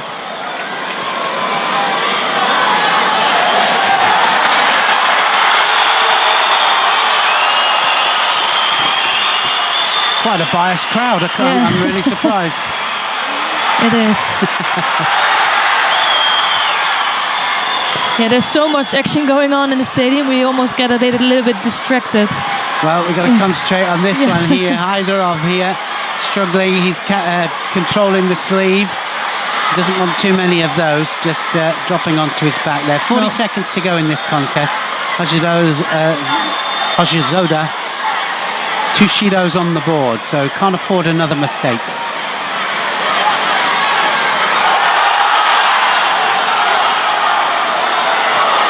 No, and it is a lot of action going on, but no scores yet. Oh, again. good change of direction, wasn't it?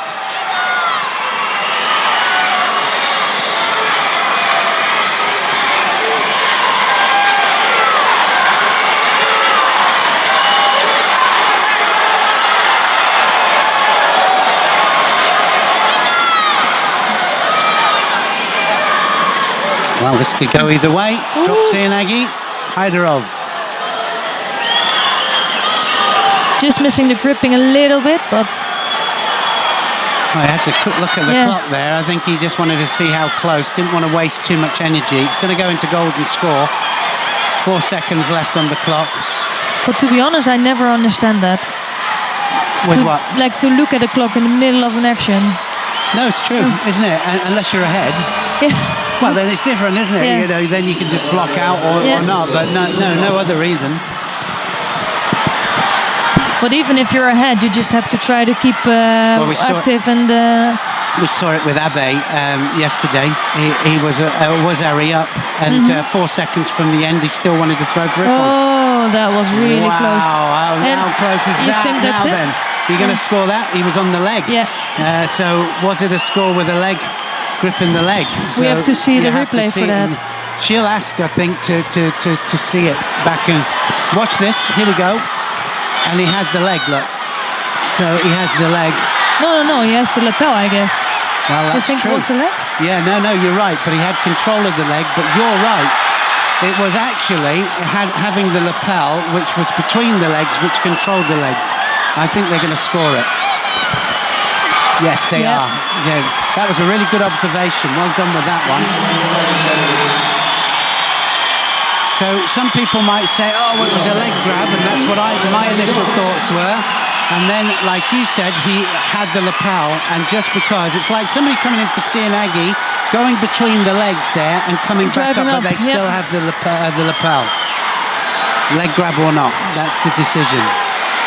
Have a look at that lapel. He never let go of that lapel there, and then he continued the movement, even though he had the legs. Yeah. So really great decision from the referee and the judges, and quite rightly so too. Brilliant. What a day. Yeah.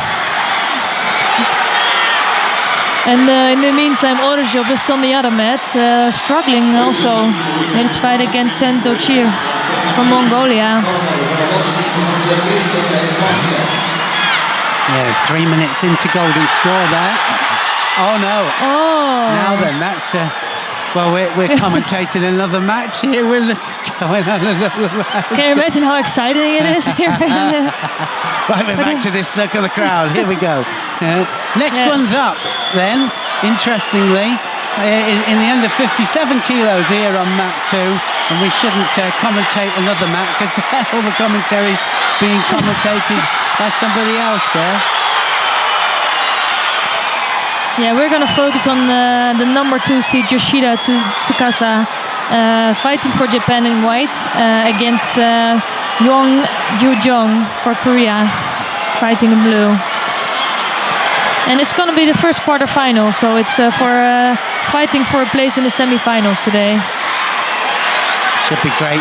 Having a little break on this mat just for a second. You can have a look at some of the action. We're going to have a look at Orezhov on the other mat.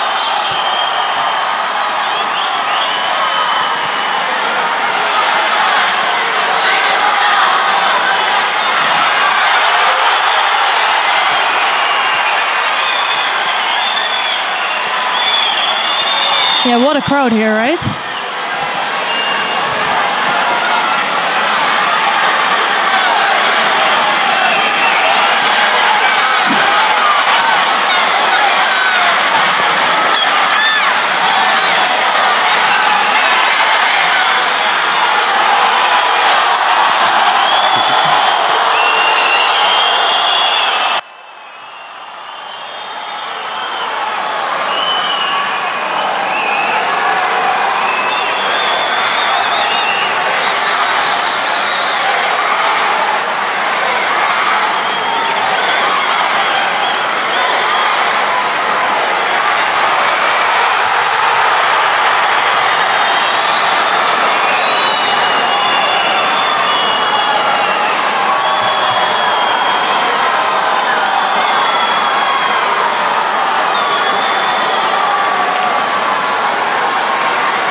Well, all sorts of things happening in this stadium there. We just saw Orozhov going out to send a shirt of Mongolia, and that was some match, and it went something like 4.5, 5 minutes into golden score. Yeah, and what a disappointment for Orozhov. But as I was just saying, like it's so difficult. It's the pressure of fighting for your friends and family, but also in this case they have the pressure from the competition in the 73. Yeah. Heiderov and Orozhov, they're both really top athletes, and they obviously have to fight for a spot to qualify for Olympics. Well, especially, he's been so consistent. He got, he's up there in the top of the world rankings, and so consistent. But that's judo, isn't it? Yeah, it is. Okay, so we're just about to start then on mat 2 again. We've got a few matches left. I think only a few before we get to the semi-final stages. They will all be fought a little bit later on. At 4 o'clock our time, 1 o'clock UK, 2 o'clock European time, and so just don't forget that the final block will all be about repechage, finals, semi-finals, and medal matches. Yoshida Tsukasa coming out, representing Japan. Hwan Hyojong of Korea, her opponent. This is a quarter-final match. Yeah, the first quarterfinal of today, I don't know if they fought each other before. I'm gonna find out for you.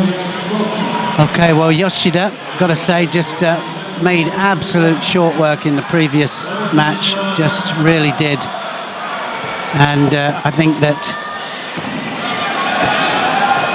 Yeah, she really looks on form today. Yeah, Montero didn't really stand a chance, did she? And this is where she's good here, Yoshida. Watch out for this one, because this might just turn into a hold down here. Yep. She's looking for it, and Kwon just manages to hold on there. She doesn't look very impressed. No, she wasn't, I don't think, but she felt the danger.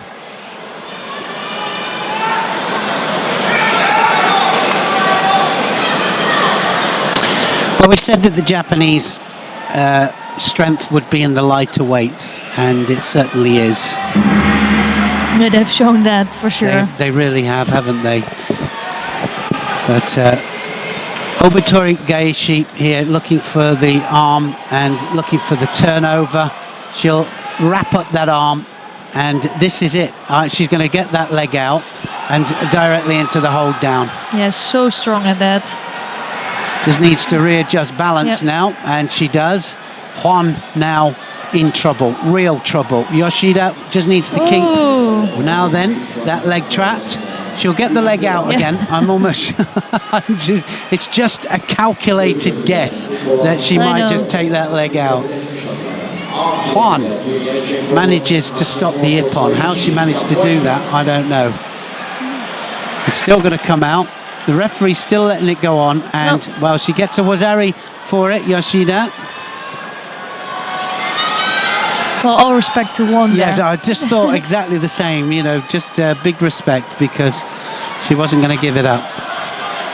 Yeah, and coming out of Osakimi with the Japanese, it's... well, especially that really particular one, because it's their speciality, isn't it? Yeah. So they fought each other 2 times before, and it's actually the score is 1-1. That's interesting. So... and I think that's Yoshida. Yoshida, depends which one turns up, and the really exciting attacking one has turned up here. Yeah, Yoshida now leading by Bazari, so she really has the advantage here.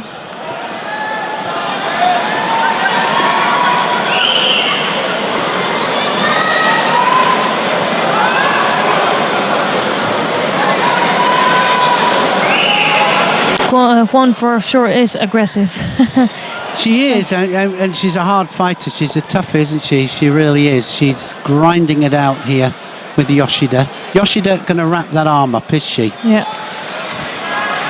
It's obviously a move that they've trained hard, because we saw it with Abe Uta yesterday, just tying the arm off and then into the groundwork situation.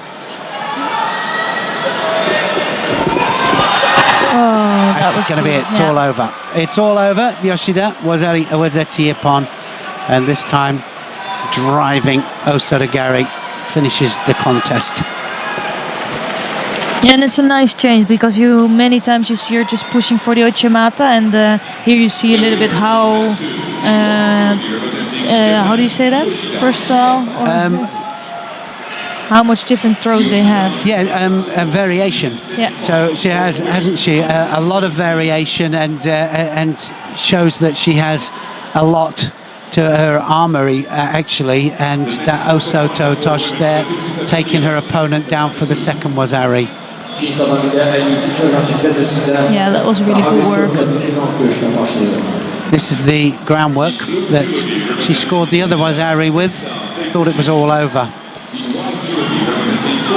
First one into the semi-finals. Yeah, and it doesn't look so hard for her.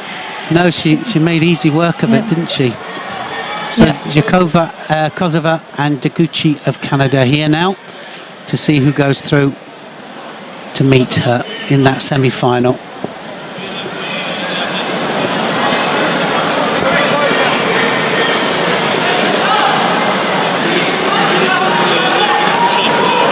Be interesting to be a fly on the wall in the Kosovan camp when they're training. Yeah, and it's nice that they have such a small team, but they're really supportive of each other.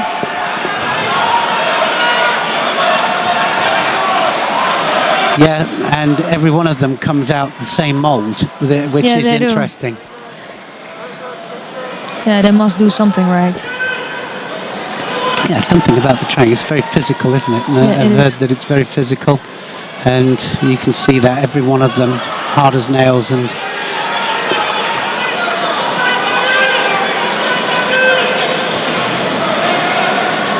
strong fight for the sleeves here, these two. Yeah, and I was searching, but I don't think they ever fought each other before, so that's interesting.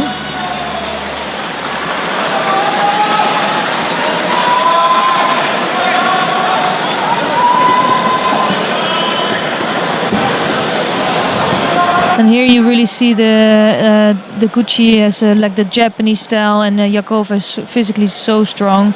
Judo Chimata also, but it really is different styles. Totally different.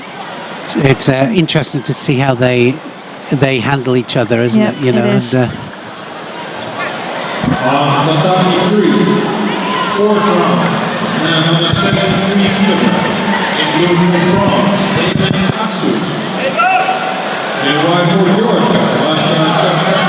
well, that's going to be a Shido, I think, for Deguchi. Yeah, and there you immediately can see how strong Jakova is. Yeah. And I'm guessing Deguchi saw the danger and had to go down. And felt it. Yeah, and look at it. Well, I think that's what we've talked about as well, isn't it? You feel, you look at it and you can see the danger, but when you're out there and you've got them on the other end of your arms, you feel it, don't you? You know, it's just it's straight away, and it's transparent. It transpires through the kumakata. Yeah, and the Gucci is really dangerous on the legs, but because she doesn't have her own grip, it's for her hard to really throw.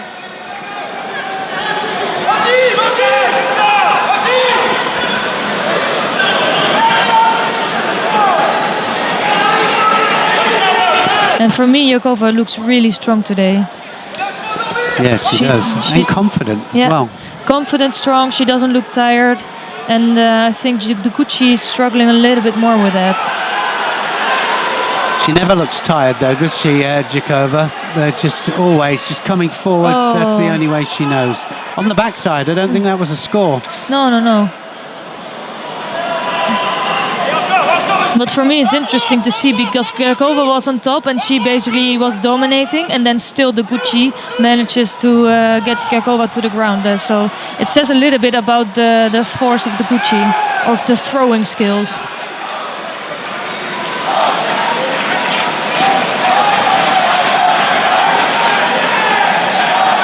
And what did Gucci get the Shido for? Did you see? No, I didn't actually, and I'd be interested to see whether it was a cross grip. Something to do with the grip? Oh no, she was going down. That's right, yeah. She dropped. we forgot. Short memories.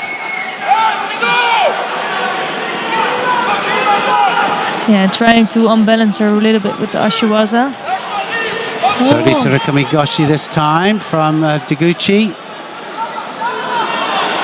Well, tough old match this. Whoever comes out of this into the semi-final, thank goodness they've got a little bit of time Yeah, before the semis. Yeah, because I think Yoshida is still going to be really fresh.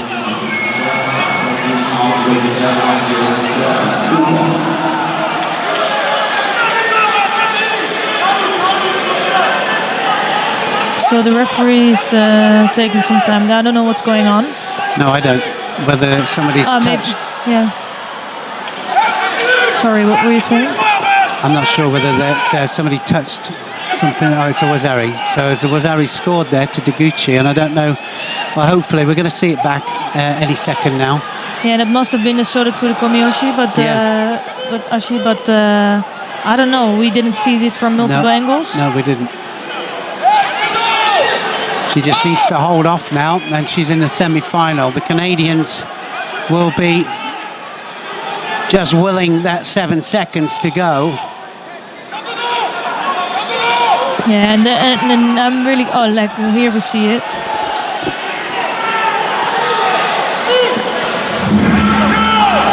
Just a little bit on the side, and was enough for Wazari, for Deguchi. One score, minor score, and it's enough for Deguchi to go through. She'll be in the semi-final, and Jakova will have to fight in the repechage final to have any chance of a medal. Winner on mat 2 in blue judo representing Canada, Krista Deguchi.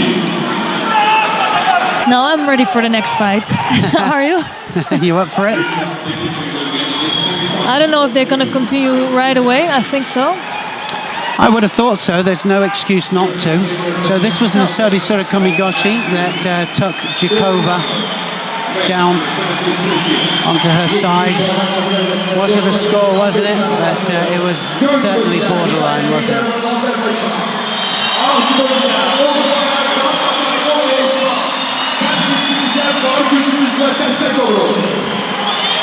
So as Orozhov, unfortunately, he lost the 4th round. It's all eyes probably on Heidarov. Heidarov, yes, stepping out here. Gambata is the man, absolutely on form. Heidarov, not quite on the form that we expect from him, but this is a quarter-final of the World Championships. Yeah. Both of these fighters used to winning. This will be interesting. Yeah, it's gonna be interesting for sure.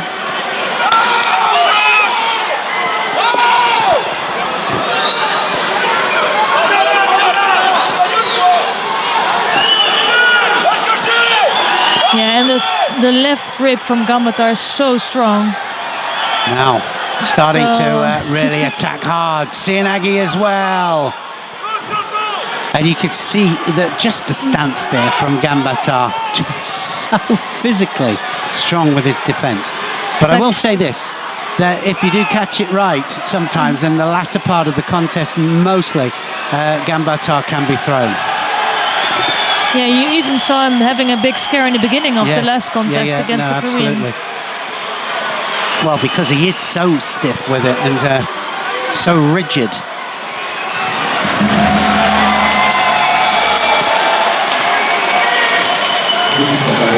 And also they fought each other they fought each other 2 times and both won 1 encounter, so it should be really good. 1-1, but we're in Azerbaijan. That's true. Yes. Will it make a difference? We'll soon see.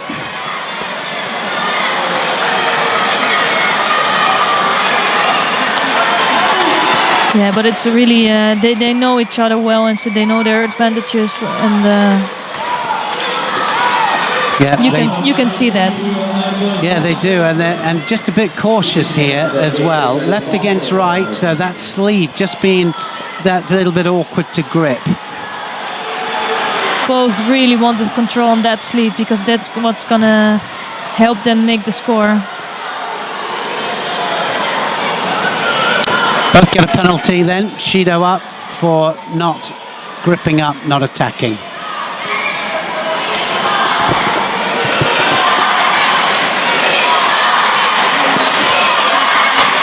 Big arm over the back there wow. from Gambatar. He'll want to be close. Has to be careful he doesn't overreach, Gambatar. But he must be so strong. It's incredible. It is, and you can see it because they're all strong. Yeah, they are. He just looks stronger. Here we go. Something's going to happen now. Almost a pickup. So close there. And that's exactly how he felt just then. Like, phew. His heart was going. And that's where he doesn't want to be. I really don't think that that's a good thing. He needs to turn in and turn out immediately. Ooh. Is he going to score for that? He does get a Wazari. He kept driving, so he kept pushing. Yeah, he did. He was in there.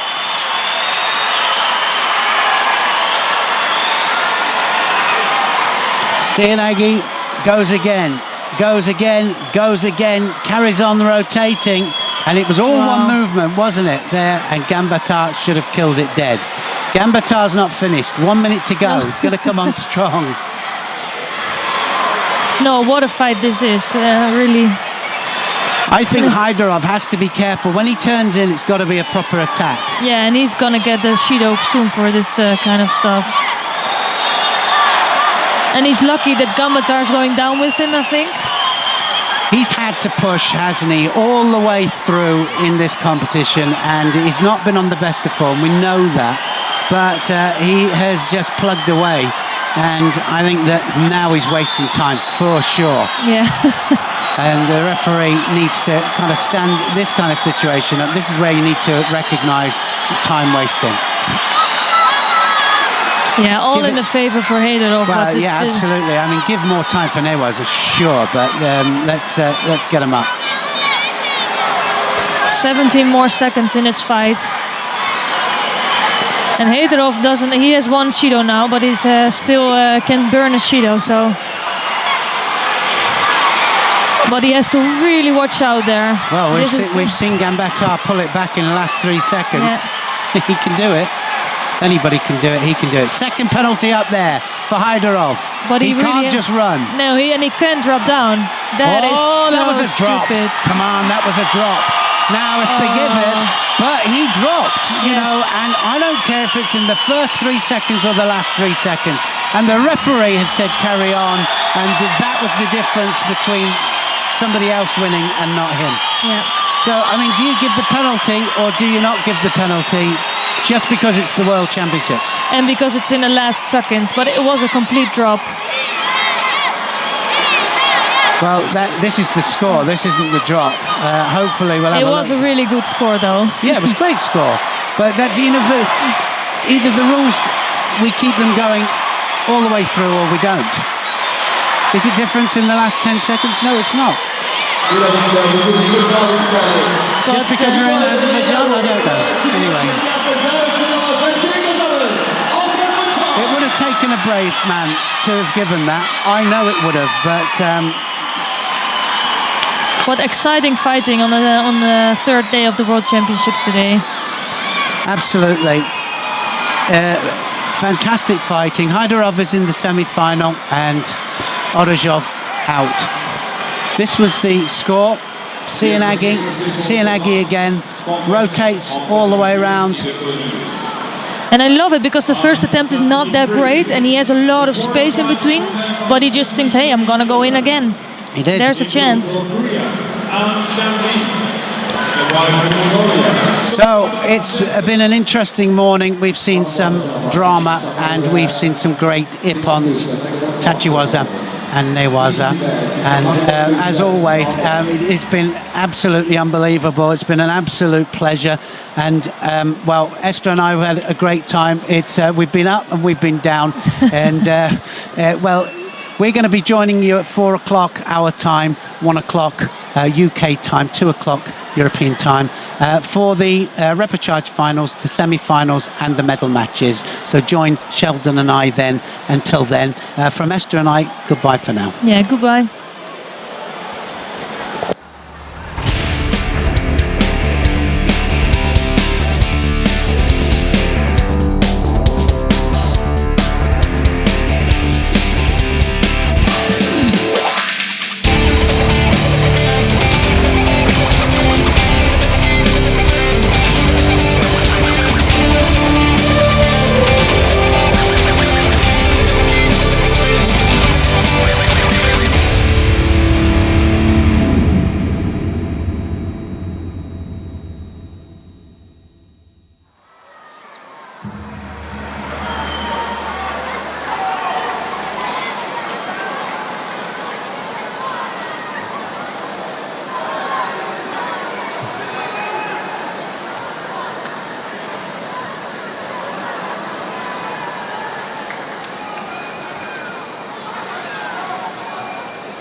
Tutti sono stati di ufficio la canzone professionale su Judo, Zanza Ismail, Alassa, Rabbi, Abdul, Nicola Galashesh, Montenegro.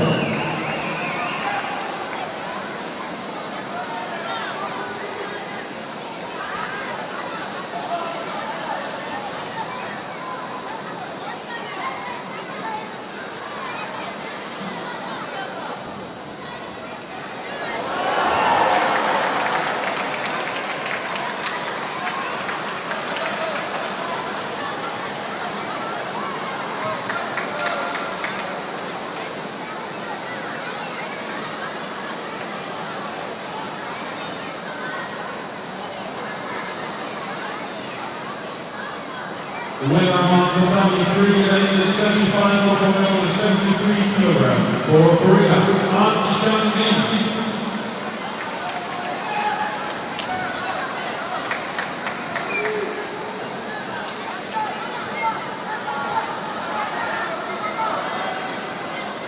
The next quarterfinal for men under 73 kilogram on Tatami 3. In blue for Georgia, National Chef Tatami. And in white for the Islamic Republic of Iran, Mohammed Ahmadi.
In the semi-final, for men on the 73 kilogram for the Islamic Republic of Iran, Mohammed Ahmadi.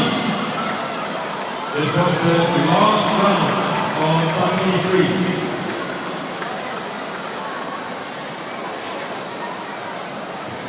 Üçüncü tabanda ilkinden görüşleri sonuç.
Well, because they call.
İlk Tatami'de ilk kilogram sözleşmesinde 3. roundda değerlendirdi.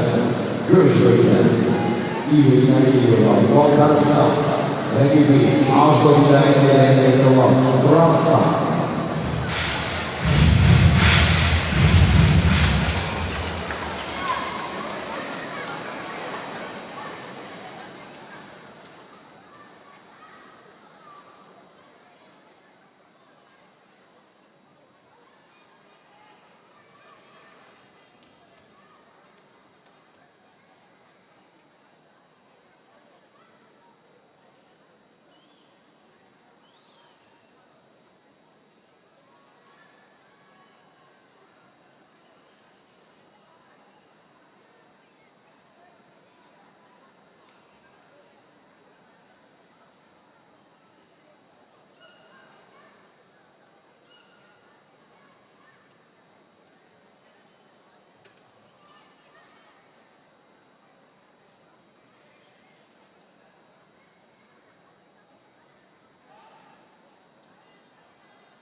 기자협상에 대해 추진하고 교육에 대한 이양 공을 방어한 백이기 아주로들에서 시도 아우마이야.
I giocatori del decimo campione del settore settimana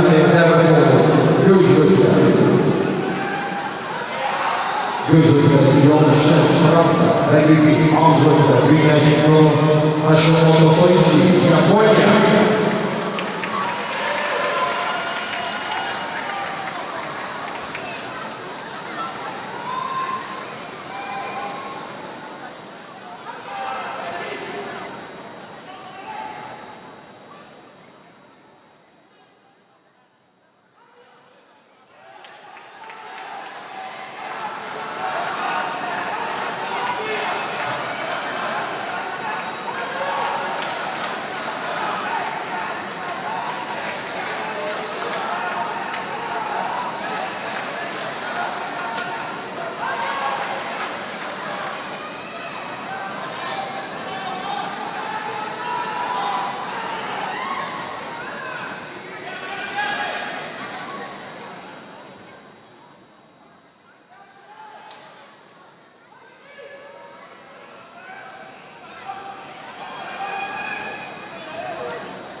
golden score.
Il totalitaire commis victoire le Judo, Gauche-Solitaire, Jean-François Moore, Kazakhstan, l'équipe Angelo avec Japon, Kosovo.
Dear spectators, now we have 5 minutes break on the final one. Bir işlemde 5 dakika fasla olur.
Dear friends, in 1 minute, we start the quarterfinal for women under 57 kilos. Hanımlar ve canlar, bildiğine sonra ilk iki oyun çekilmesinde kadınlar yarışında 4'te 1 final məhəssə başlıyor.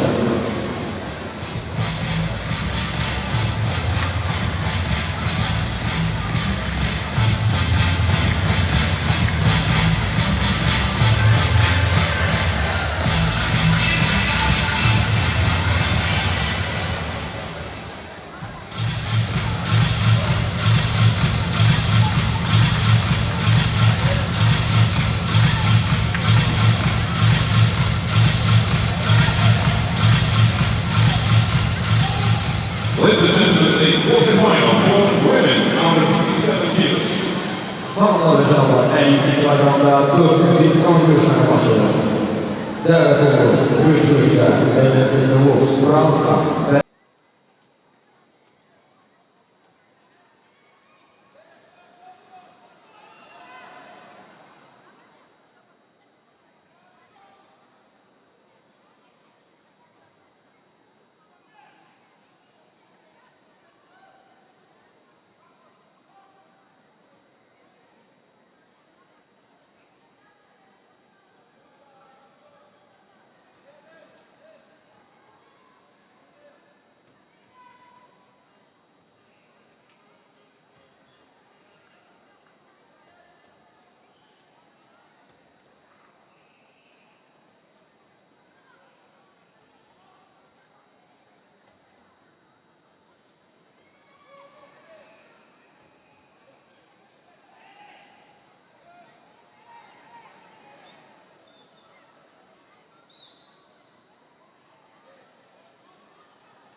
Bonus, kızıl kart.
Ve görüşürken konuşuyoruz dünya ederek yarın finala destek kazandı. Mongolistan.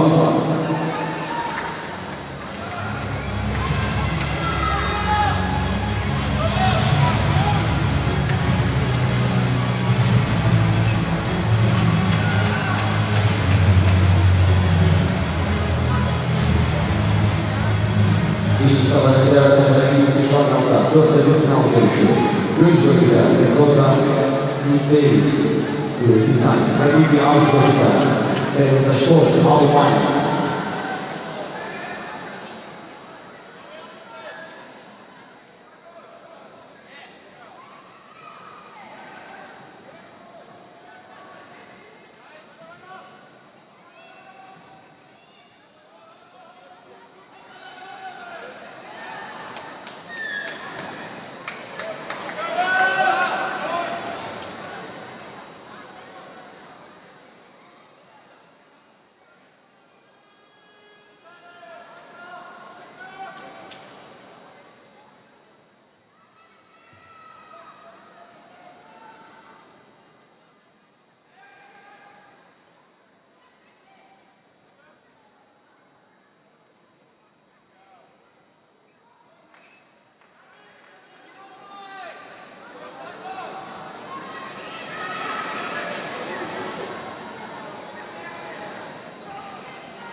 Ricordarsi Davis che non è cercato di dare a fare questa sera. Lui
blue for Algeria, Tatami. And the white for the United States of America, 27 turn.